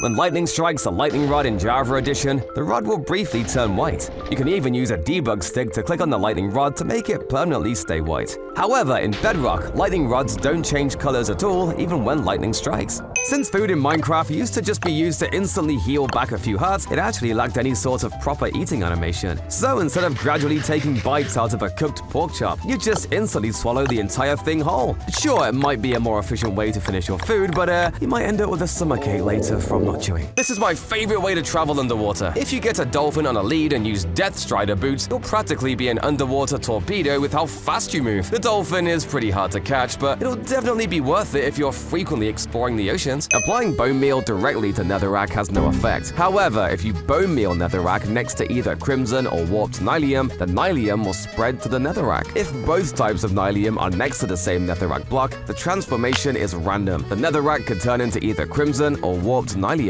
On this seed, you'll spawn right next to some of the biggest ice cliffs I've ever seen. The cliffs stretch so far that they even go out of render distance. This is the perfect spot for a cliff base overlooking the ocean. In only Bedrock Edition, you can grow coral by using bone meal underwater anywhere. You don't need to be in a warm ocean biome. You can even grow coral in desert biome water. In contrast, Java Edition coral can only be grown if you're in a warm ocean biome. You've seen small bases, but have you ever seen a base that was literally 1 block in size? Okay, maybe base is a strong word, but still, with just placing a single composter with a trapdoor on top, we can instantly pop up this tiny little box, which by closing the trapdoor, we can actually stand inside, completely safe from any nearby threats. It may not have a bed or chest or crafting table or, well, anything. But hey, a home's a home. Bubble elevators are one of the best ways to transport quickly upwards, but once you reach the top, you'll be bobbing up and down, which can be a little jarring. Luckily, all you have to do is add a few scaffolding blocks, and next time you go up the bubble beam, you'll make a smooth landing at the top. Can you MLG with a nether portal? It takes 4 seconds to go through one, so you'll need to build a really tall portal. Lighting it with flint and steel won't work. You'll have to use commands to create the portal blocks. Then if you jump from the top, you'll enter the nether before hitting the ground. However, your momentum will carry over and you'll still die. If you shrink yourself, can you drown in a cauldron? Using the scale attribute command, you can shrink down, but when you enter the cauldron, you'll pass right through the water like it's not even there. You somehow won't drown in this water. An alternate rail design is having them turn like so. Building it is quite annoying because you have to manually angle each rail, but the final result is definitely worth it. Riding one of these will make you zoom by. But it's kind of ridiculous how far we have to go for faster rails. fails. If you're being chased by enemies and don't have any pearls to escape, do this. Use a punch bow to boost yourself across a large distance. It's particularly good for jumping over large chasms since your enemies will have trouble crossing over, while you can just boost over. The technique is, however, very hard to master. You need to aim your bow at roughly 45 degrees and time the shot so the arrow flies directly into you. In Bedrock Edition, books display 2 pages at once, which might not seem important, but it actually affects redstone mechanics. A comparator can detect which page of a book you're on. But since Bedrock shows 2 pages at a time, you'll need twice as many pages to achieve the same signal strength as in Java Edition. Creepers actually used to be a lot scarier when they were first added. Nowadays, a creeper gives you a lot of heads up to let you know he's about to blow you up. It makes a little sound, stands perfectly still, and starts flashing white. But originally, creepers would just run up to you, start walking to the side of it, and then blow up super quickly. This almost never felt fair, and it made fighting a creeper a much more terrifying experience, almost guaranteed to result in your builds being destroyed. I'm glad we don't have these creepers in the game anymore. I always have a hard time enough with the new ones. Do you remember when Minecraft was simple, that the ultimate end goal was really just finding diamonds and making some diamond tools? Seriously, before the Ender Dragon or villagers or enchanting, all we could really do is slowly get better tools, dive deeper into the caves, and try to build cool houses. It was definitely a much simpler time, but that's what was so great about it. You could really just do whatever you like, such as continue mining a ridiculous number of diamonds. In versions up to 1.19.2, large sinkholes could randomly appear in the terrain, creating spectacular landscapes. One notable seed features a spruce village uniquely situated at the bottom of a sinkhole. Nearby, you'll also find an igloo with a basement that's visible underwater. Can iron golems see invisible zombies? Golems will normally come after and attack zombies. However, if you splash a zombie with invisibility, the golem will just ignore it. Well, until the zombie attacks him. Then the zombie will get destroyed! This incredibly rare 11 enchantment book is actually possible to generate in a stronghold chest. No one has found it yet, but here's why we know it's possible. Every loot chest in Minecraft has a random loot table seed, and by using the following command, we can simulate a naturally generating stronghold chest. The loot table seed for an 11 enchantment book does exist, meaning the book can theoretically appear in the game. One other noteworthy loot table seed is this one that can generate an ancient city chest that's completely filled with regeneration potions, and this is the only known loot table seed in its existence, and it was found by seed hunter Chris. If you're exploring an ancient city and you've accidentally summoned a warden, then don't freak out! All you have to do is craft some trapdoors. For some reason, most mobs aren't actually able to jump over trapdoors from one side. So by creating a tiny pen out of open trapdoors and then luring the warden in, we can easily keep it trapped here indefinitely, making it easy for us to go ahead and remove all the shriekers to make the ancient city totally safe. Of course, if we aren't careful, the warden can always hit us with his sonic boom. But if you keep your distance, this guy will eventually despawn. And what was once Minecraft's scariest location will now become one of its safest. In Java, if you slash kill the Ender Dragon, it will instantly disappear, and the portal to the overworld will activate. But trying the same thing in Bedrock Edition has a slightly different result. When you slash kill the dragon in Bedrock, the dragon actually finishes its dying animation, and then the portal to the overworld will get activated. When a mob is on fire in Java Edition, it just blinks red. But if you look closely in Bedrock Edition, you'll see the mob also turns orange. You can see the difference quite clearly when they're side by side. There's a hostile mob you can sleep with, but only sometimes. You may think it's something like baby slimes because they can't hurt you, but this is wrong. Or maybe even piglins if you're wearing gold armor. However, you still won't be able to sleep with them nearby. The answer is zombified piglins. You're able to sleep with them right next to you while they're passive, but once you hit them, you won't be able to sleep. For some designs, you might want more detail than a slab can provide, so in this case, you might be better off adding trapdoors into the mix. A trapdoor is kind of like an even slimmer slab if you think about it. And what's even better is that they can be placed vertically, unlike slabs can. I guess the only problem with building out of trapdoors is that your friends can come by and flip them all, messing up the look of your build. But if you're like me and have no friends, then this building track is perfect! I'm so lonely. But the farthest known spawn from 0.0 actually happens on version 1.12.2. The game searches throughout all these tiny islands, but since they're mostly covered with sand, the game keeps searching for a good spawn until placing you here, thousands of blocks away from 0.0. In Java Edition, trying to grow a tree at the build limit is pointless. The sapling won't grow, no matter how much bone meal you use. However, in Bedrock Edition, a sapling at the build limit will grow into a single log, replacing the sapling itself. Will placing a pumpkin on an enderman stop it from attacking you? When you wear a pumpkin, it covers your eyes rise, allowing you to look directly at Endermen without provoking them. But what happens if you use commands to put a pumpkin on an Enderman instead? Unfortunately, this has no effect. The Enderman will still become aggressive if you look at it. There used to be a way to see through walls and find caves, and it wasn't a bug. Originally, when hitting the F3 key on your keyboard, every mob would show its mob ID above its head as a name tag, and just like player name tags, these could be seen through walls. This meant that by just hitting F3, you could look for name tags beneath your feet to find mob spawning underground in caves. And if you saw a large clump of name tags, then congratulations, because you probably found a mob spawner. This has got to be one of the most overpowered features that Mojang has ever intentionally put in the game. Llama spit can be very annoying, but it doesn't do that much damage. If you're a psychopath and want it to be even deadlier, you can place fire in front of the llama. Now when it spits at players, the spit will actually catch on fire, making it much deadlier. If you carve a pumpkin in Java, you'll get 4 seeds. But if you carve a pumpkin in Bedrock, you'll only get 1 seed. Come on! The cake item and cake block actually are illegal. First, the item is clearly a circle shape. However, when you place it down, it magically turns into a square. Secondly, if you count up all the sprinkles on the item, you'll count a total of 7. But once you place down the block, there'll be 8 sprinkles on it. Minecraft's unplayable! But that's not as strange as these grids of trees. If you create a world in 20W28A, all birch forest biomes would generate trees in this strange grid-like pattern. There's a way to break Minecraft's height limit, so it's impossible to place blocks above y equals 320. But there's a strange exception. Some blocks take up 2 spaces when you place them, like the door, rosebush, and sunflower. However, none of these break the height limit because they still take up 2 block spaces. But there's one block I found that works. Banners! They appear 2 blocks tall, but only take up the hitbox of 1. Darn it, I missed my ender pearl! Crossing outer end islands is very dangerous if you don't have an elytra. You either have to bridge over the void or toss an ender pearl to the next island and risk it falling short. Fortunately, snowballs have the same trajectory as an ender pearl. So try throwing a snowball first to see if it lands safely. Once you're sure, follow with your ender pearl to teleport across the void without worry. Under special conditions, mobs can fly using elytras. If you just summon a zombie with an elytra, it won't be able to use it and will fall straight to the ground. You have to specifically enable the full flying property. This setting allows the mob to use the elytra and glide towards the ground. It looks quite funky because the mob tilts its head upwards as it flies. It even works on mobs without visible armor slots like pigs and even slimes, so you can have all kinds of mobs gliding down from the sky. Getting in and out of your animal pens can be really annoying, and while there are some tricks like using carpets to easily get in and out without letting your animals escape,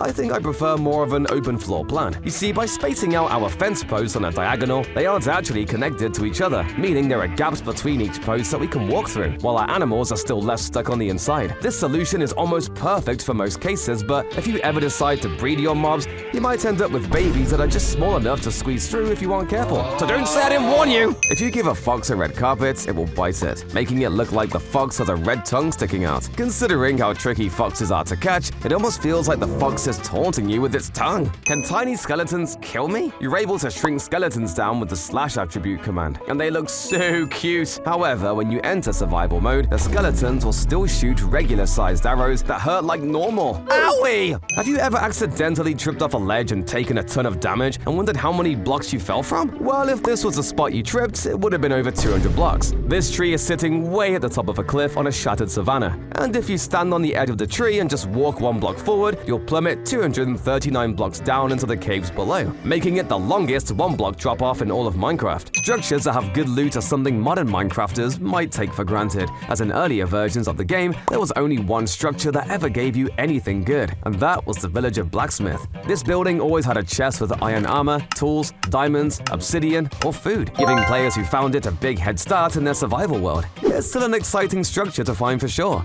but with so many other places where good loot chests spawn, finding a blacksmith really just doesn't hit the same as it used to. This mangrove swamp generated in the middle of a desert, and this desert generated in the middle of another mangrove swamp. What we have here is a recursive biome, and I think it's pretty cool. This isn't an ocean monument, but an ocean city. When you travel to 00 on this seed, you'll find 4 ocean monuments all next to each other. The seed is honestly quite satisfying to look at because of the different ocean biomes separating them. Placing a boat on a soul sand water beam will boost it into the sky, while placing it on top of magma bubbles makes it sink down to the bottom. So, what happens if you put a boat between the two? The boat tries to sink and float at the same time, ending up just hovering slightly below the water. What's the largest vein of diamonds ever found? Before the caves and cliffs update, diamond spawning worked like this. There can only maybe one diamond vein in every chunk, and each of those diamond veins could have a maximum of 10 blocks. However, if 2 diamond veins happened to generate next to each other on a chunk border, it was possible to have a diamond vein larger than 10 blocks. So with this information, 19 Mr. X98 wrote some code to find the largest vein possible,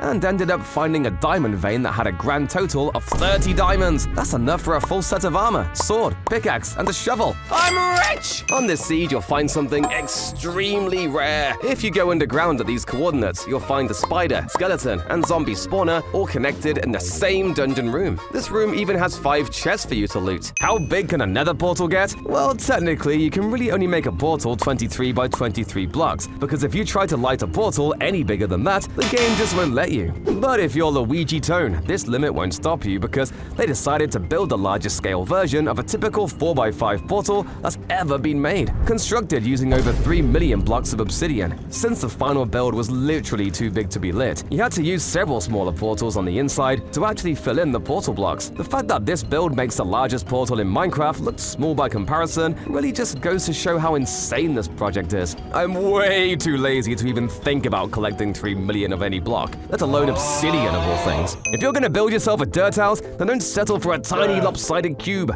We now have a wide variety of dirt-like blocks at our disposal for building, like rooted dirt, coarse dirt, and dirt paths. So why not go above and beyond and build a more detailed dirt mansion? We have just enough of a variety in color to at least do a little shading and detailing. So in the neighborhood of dirt homes, you'll be the richest hermit in town. Of course, getting your hands on all these different types of dirt blocks from the start of the game isn't exactly easy. So at that point, you may as well just find yourself some other blocks to build with instead. Finding monster spawners to create mob farms used to actually be surprisingly easy. This is because they spawn so close to the surface, so you can probably hear the mobs inside and easily locate one by ear. But even easier than that, if you just head on over to a desert, chances are pretty good that you'll find a monster spawner that has caved in, since sand is a falling block. I really miss discovering these in my world. It always felt so cool finding one of these in the old game. When you pick up an axolotl in Bedrock Edition, the bucket name is a lot more specific. The name will include if the axolotl is a baby or adult, and the color of the axolotl. Conversely, in Java, regardless of what axolotl you have, the bucket name will be the same.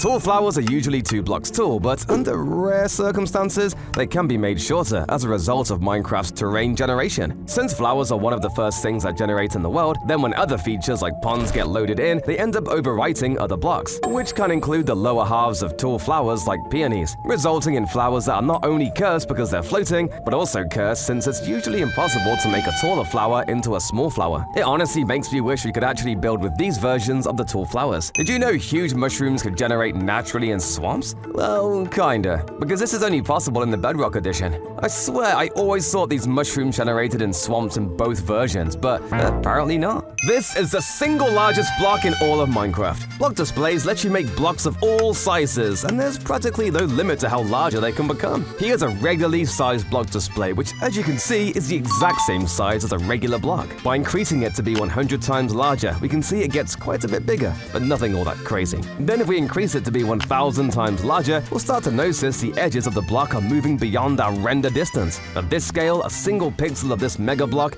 is about 500 blocks wide. But we can go even bigger! Punching it up to 10,000 times the size, that single pixel is now so unbelievably large that it's the only thing we can see, making this block completely impossible to identify. We can't even fly far enough to see the next pixel over, since once we travel far enough this way, this massive block will unload from our view. If we tried to make it any bigger, it would just look exactly the same. So this is pretty much the limit of how big we can make a block in Minecraft. Minecraft's apple texture was stolen! Well, kind of. You see, the apple texture was first seen in a game called Legend of the Chambered. It was a 3D dungeon crawler game, and you'd actually find several textures that ended up in Minecraft, like the armor, swords, and even quiver. So why did Minecraft take all these textures? It's because this strange game was actually developed by Notch before he began working on Minecraft. Minecraft sunsets are sort of peaceful, but they didn't used to be. In older versions of the game, the sun set like this, with the whole world getting suddenly darker one level at a time, as opposed to the gradual fade we're familiar with today. It almost felt like someone was slowly turning off the lights in a room one at a time, and although that's pretty unrealistic for light coming from the sky, it was pretty terrifying. Okay, this This is insane. People usually only care about witch huts so that they can tear them down and make them a witch farm. But if you saw huts like these, you probably wouldn't want to destroy them. This witch hut has insanely tall legs that are 117 blocks long. The whole thing looks ridiculous and is probably incredibly impractical for the witch that lives there too. Hopefully she has a potion of slow falling. But believe it or not, this doesn't have the record for the highest witch hut. That would go to this seed that has a witch hut sitting on top of a cliff that has no legs at all. Kind of funny how that works, isn't it? Using a dispenser, you're able to put mob skills on piglins, and it looks hilariously broken. Due to the piglins' large heads, parts of their heads protrude from the sides of the mob skulls. The scariest look is achieved by putting a dragon head on a piglin. Get away from me! Most YouTubers play Minecraft on its brightest setting to make the game easier to watch, but originally, Minecraft was so unbelievably dark and had no way to adjust its brightness. This made exploring any cave feel like walking around in a pitch-black room where your torches only let you see a few steps ahead. Honestly, it was a completely different experience, one that was much scarier and more immersive, and it makes me wish Mojang found some sort of way to bring that feeling back to the game. And no, the deep dark doesn't count, it's just too boring! This trial chamber has a stronghold generate directly into it. The various stronghold and chamber rooms intersect to form a labyrinth that's way harder to navigate. It's a pretty nice seed if you're looking for a challenge and a rare phenomenon. Back in Minecraft Update 1.4.2, there was a possibility for a desert temple to actually spawn witches. This was a rare glitch that occurred whenever a desert temple would generate on top of a witch hut, causing the witch hut to be entirely deleted, but the witch spawning behavior to remain. It was also possible for this to happen with a jungle temple, but it was way more interesting with desert temples, since these structures are larger and have more space for the witches to walk inside. What happens if you drown a zombie villager, zombified piglin, and husk? Will they turn them into a drowned? At first, nothing seems to happen, but after a while,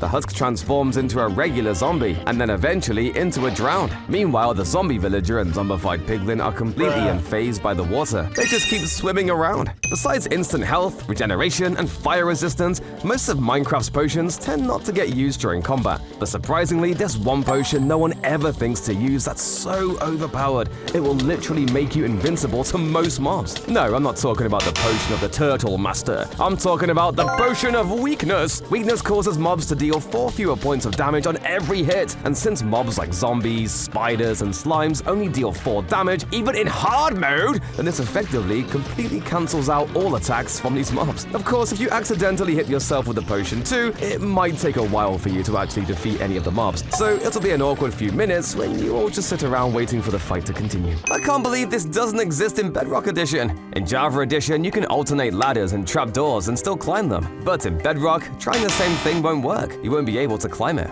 In 2015, a rare anomaly was found, the first naturally generated 12-eye portal. It was on version 1.8.8, but although all the eyes were filled, the portal wasn't activated. Since no one had ever encountered such a portal before, no one knew it was broken. The person who found the seed, Azilef, reported the bug, and thankfully the bug was fixed in version 1.9. Minecraft still has cave sounds, but you don't seem to hear them as much as you used to back in the day. Back in the day, it feels like you couldn't go mining without hearing at least one of these terrifying noises, and if you've ever played the game before 2020, you've probably heard one of the rare low-pitch versions of cave sounds that got removed in the 1.16 update. As much as I miss these old sounds, I'm glad I can go in caves nowadays without having to change my trousers every 30 minutes. Can you get Minecraft's hardest advancement with just one potion? How Did We Get Here is notorious for requiring nearly every single potion effect at once, but using commands, you can create a potion with every effect stacked into it. In fact, the list is so long, you can't even read them all without shrinking your GUI scale. Just one splash of this potion, and you'll instantly complete Minecraft's hardest challenge. Although the honey block may seem normal at first, there are several things you can't place on them, like buttons, levers, torches, or pressure plates. This is because despite the fact it looks like a regular 16-pixel wide block, its hitbox is technically only 14 pixels wide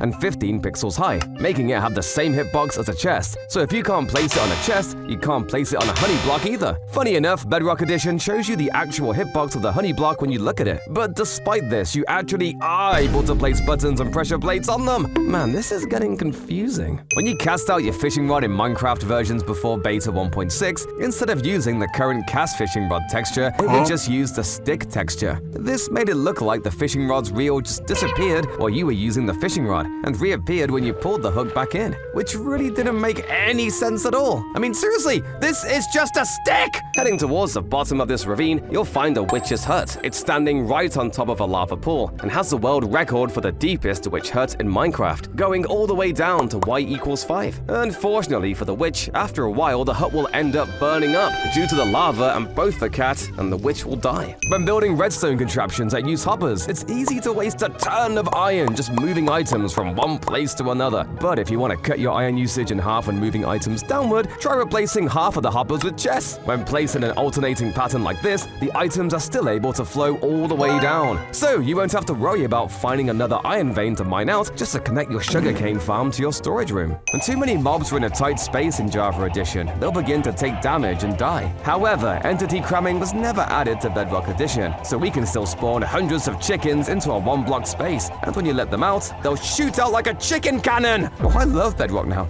While lakes are normally quite shallow, this seed has one extremely deep. The lake goes all the way down to below y=0, and down here, you'll find things like glow squids and even an amethyst geode. If you head out to the lake and look around the mountains, you'll find a village with a bunch of paths going everywhere, but with only 3 houses and a random farm. Wither roses hurt animals and players that get near it, but you can actually feed bees the roses to heal and breed them. But it's a bit of a waste to use wither roses on them when you can just use cheaper dandelions, which are much easier to pick up. Did you know allays in Java Edition can't actually follow the player through portals? However, in Bedrock Edition, allays will actually travel with the player by teleporting across dimensions. These guys are much more loyal. The end features floating platforms about 4 to 8 blocks tall. However, in this seed, you'll find 4 end platforms stacked on top of each other to get a 26-block tall end pillar, which is the world record. Everyone knows that spiders are able to climb walls, but have you ever wondered if they're able to climb the world border? The border isn't a physical block, rather. It just prevents you from walking any further. However, spiders are actually able to climb up the border, so you won't be safe building up here. What server should I play on? In Java, if you want to find fun, popular servers to play on, you have to search online and look through server lists. However, Bedrock Edition has its own featured server lists that you can easily hop on and have fun! Nowadays, people build all sorts of bases using the countless number of blocks Minecraft has added over the years. But back in the early days, you were pretty much limited to cobblestone and oak wood, so it was hard to build a home that felt very unique. Because of this, lots of players ended up building houses into the size of mountains, or transforming a cave into a stylish cave base. Not only is this the easiest way to quickly build yourself a home in the early game, but it also means you don't have to worry too much about making a nice looking exterior,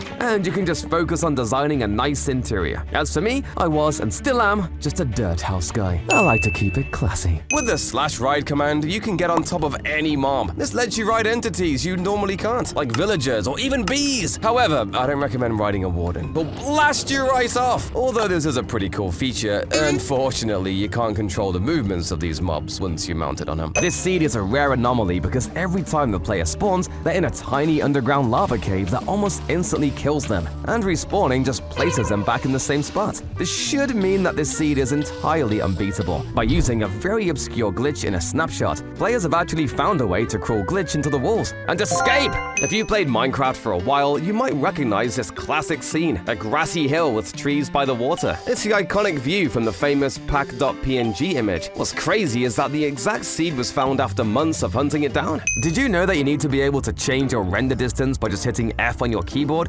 Seriously, instead of modifying your render distance in the video settings menu, you used to just tap a key on your keyboard to cycle through a few different preset render distances, allowing you to quickly swap between low render distances for performance and high render distances for screenshots. Eventually, this key was removed, and probably for good reason, since I imagine hitting the F key is pretty easy to do by accident. Now F is bound to item swapping, which is why I always accidentally end up with a pickaxe in the wrong hand. Did you know that Minecraft's mob loot is based on the seed? So if you boot up the same seed twice and kill the same mob, it will drop the exact same items both times. And on this particular seed, if you go to the nether and kill 6 wither skeletons in a row, every single one of them will drop a wither skull. That's enough to summon 2 withers, which could get you 2 beacons on your first day if you really wanted to. Since every wither skeleton has a 2.5% chance of even dropping a wither skull in the first place. The chances of 6 dropping them in a row is 1 in 41 billion. That's insane. Slime blocks are fantastic for bouncing you high into the air, but using a Riptide Trident, you're able to go much higher. You see, just by shooting your Riptide Trident down into the slime blocks, you'll bounce off the slime blocks super high. You can even make massive slime block parkour with this concept. There's a way to travel millions of blocks in an instant. You may think I'm talking about the /TP command, but that's not it. It's by using an Ender Pearl stasis chamber. You can travel anywhere in the world, and once you're ready to return home, just have a friend activate the trapdoor and teleport you back. Or if you want to make an automatic one, set up a daylight sensor so the trapdoor will be automatically flipped whenever it turns night. A chunk loader will have to be built here as well though to keep the redstone loaded. Village houses all look the same. They're all so boring, but not this one. A desert temple generated perfectly inside of a house, creating this beautiful masterpiece. As an added bonus, if you check out the bottom of the desert temple, you'll find yourself an enchanted golden apple. I love foxes, but only in Bedrock Edition. This is because foxes in Bedrock that trust the player attack any mob that harms their trusted player. I love you, Foxy, more than my cat! Die, cat! People love building crazier and crazier piston doors using unbelievable obscure redstone mechanics.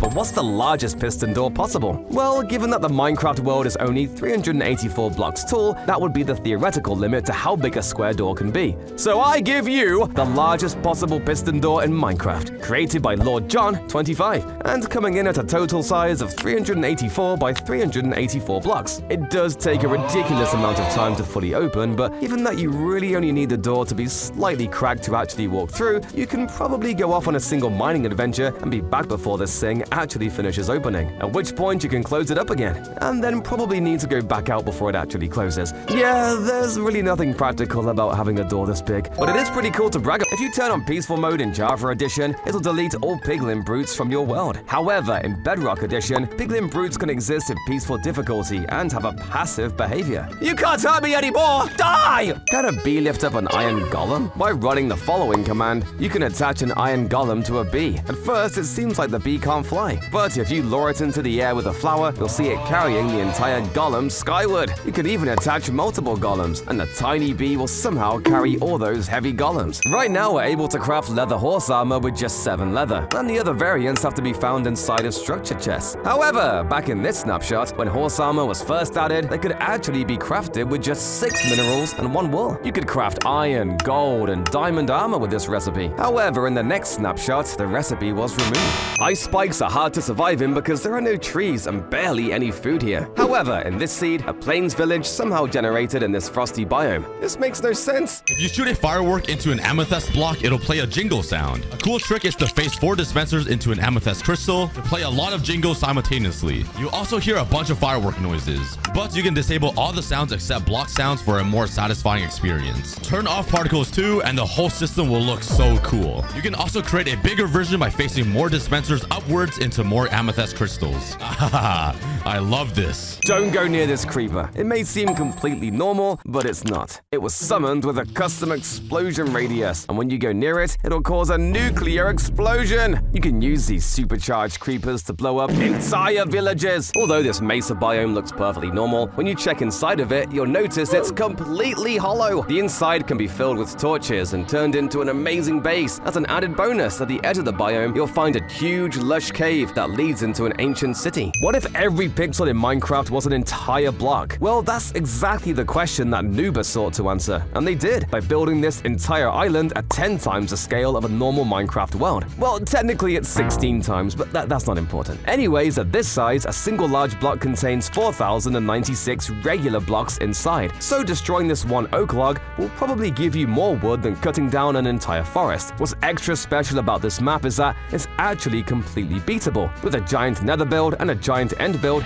complete with a dragon to defeat. Even though there are plenty of resources at your disposal here, actually playing this map all the way to the end is sure to be a huge challenge, literally. Move quicker! The slowest naturally spawning horse runs at a top speed of only 4.74 blocks per second. That's slower than a sprinting player. However, when you breed 2 fast horses together, there's a chance their offspring will be even faster than both parents. By continuously breeding the fastest horses, you can eventually create the fastest natural horse, which runs at 14.23 blocks per second. Everyone uses fireworks with an elytra, but there's something even better: Riptide Tridents. Riptide Tridents, when used with an elytra, are an incredibly incredibly powerful duo. They send you flying through the sky at high speeds, making rockets almost unnecessary. It's a great way to soar across the Minecraft world. However, it'll need to be raining for you to use a trident in the sky. Flint and steel and TNT were added around the same time, but believe it or not, TNT wasn't actually ignited using flint and steel at all. Instead, you just punched TNT to ignite it, and flint and steel was explicitly used for creating fires. It was kind of weird how obvious it was that these two items should probably be related to each other, but Notch eventually figured it out and made TNT behave how it does now. If you're wondering how you were supposed to pick up this old version of TNT since trying to mine it just ignites it, well, apparently you're just supposed to punch it again. Not sure that's great advice for actual bomb defusing, but hey, what do I know? Using bone meal on grass typically results in a variety of flowers sprouting, but in a swamp biome, something unusual happens. Only blue orchids appear. So if you need to get some light blue dye quickly, you can easily get some at a swamp. Do you remember how terrible boats used to be? Not only were they painfully slow to the point of being nearly useless, but they were also so unbelievably fragile, and lightly bumping into any block would cause your boat to shatter into sticks, wasting all of the wood it took to craft it. Maybe the reason these boats were so slow was just because they didn't have paddles. I mean, what was Steve doing before? Paddling the boat with his hands? Sounds like this is your own fault, buddy. When you name a Vindicator Johnny, it'll start attacking all neutral mobs. However, they're a lot more ruthless in Bedrock Edition. These Johnny Vindicators will go after and kill baby villagers and even try and kill armor stands. What's wrong with these guys? If you summon hundreds of wind charges in the same spot and then step on them, you'll be propelled high into the sky. But what if I told you this was possible in survival? By using cobwebs and pistons, you can trap and collect a massive number of wind charges in one area. Pro player Hectorus used this concept to build this wind charge contraption. It's able to store thousands of wind charges at once and send you super far away. It doesn't take too many blocks to build, but trapping the breeze will be the hardest part. Creative mode feels like one of Minecraft's main game modes, but back in Minecraft beta, it didn't even officially exist. The only way to play something like creative mode was to use mods that gave you infinite items. But I never did that. I always got my items legit. So I just found something super weird. When villagers find a job block and gain a profession, their texture changes and they play a sound effect. Depending on the type of job they got, this sound changes. And for the leather worker, it plays a water splashing sound, as the leather worker's job block is a cauldron. What's kind of weird about this, however, is the fact that this sound will play even if the cauldron's empty, or if it's full of something other than water, like lava or powdered snow. Minecraft has dozens and dozens of diverse biomes nowadays. It's easy to forget that it all started with this simple forest biome. Bright green grass, bright green trees, and some small hills. Nothing crazy, but it still felt like home. Doesn't it feel like there are barely any passive mobs that spawn in Minecraft nowadays? But that's probably because nowadays, Minecraft has a passive mob cap, which limits the number of passive mobs that can spawn in every chunk. This wasn't the case in older versions of the game, and passive mobs would continue spawning anywhere in the world, so players would always be able to find food and wool without having to walk for very long. So I didn't have to feel bad for murdering every animal I saw on sight.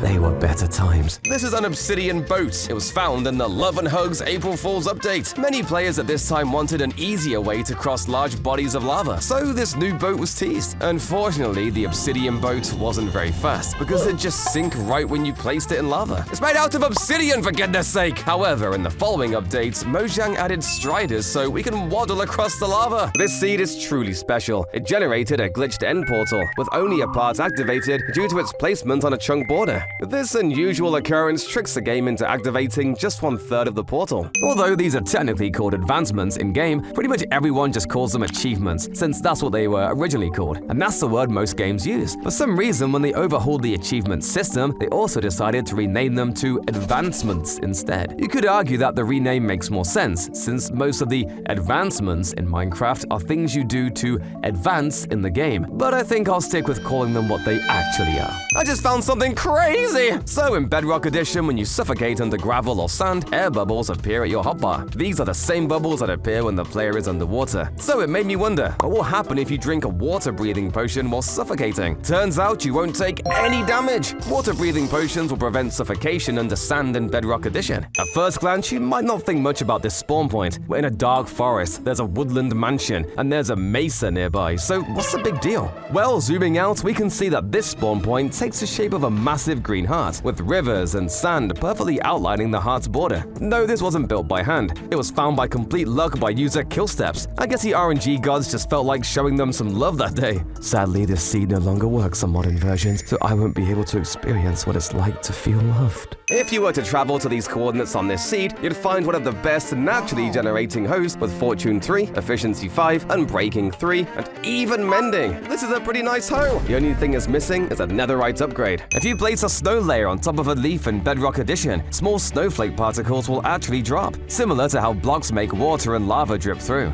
This only happens when the snow is placed on top of leaves, and you won't see any particles come through if you put them on blocks like glass or cobblestone. To open the chat in Bedrock Edition, you're able to press either the return key in addition to pressing T. In Java, you're forced to press T. Do you remember when you could save on materials by cutting your ladders in half? Seriously, just by placing one block gaps all the way up to the top of your ladder, you can create a ladder that functions completely normally for half the resources. Unfortunately, this trick no longer works, but hey, maybe it's for the best. A ladder with a bunch of gaps in it does look pretty darn ugly. This might just be the oldest living dog in all of Minecraft. His name is Wolfie, and he was found and tamed in 2011 on 2B2T, the oldest Anarchy server in Minecraft. Wolfie survived on the server for almost 10 years before his owner actually moved him to a more secure location. The weird thing is that when he checked this location again later, Wolfie was mysteriously missing. No one's sure if he was killed, deleted, or maybe just moved somewhere else by another player. But if he is still alive out there, that would make him 13 years old. That's like 74 in dog years. He's an old man.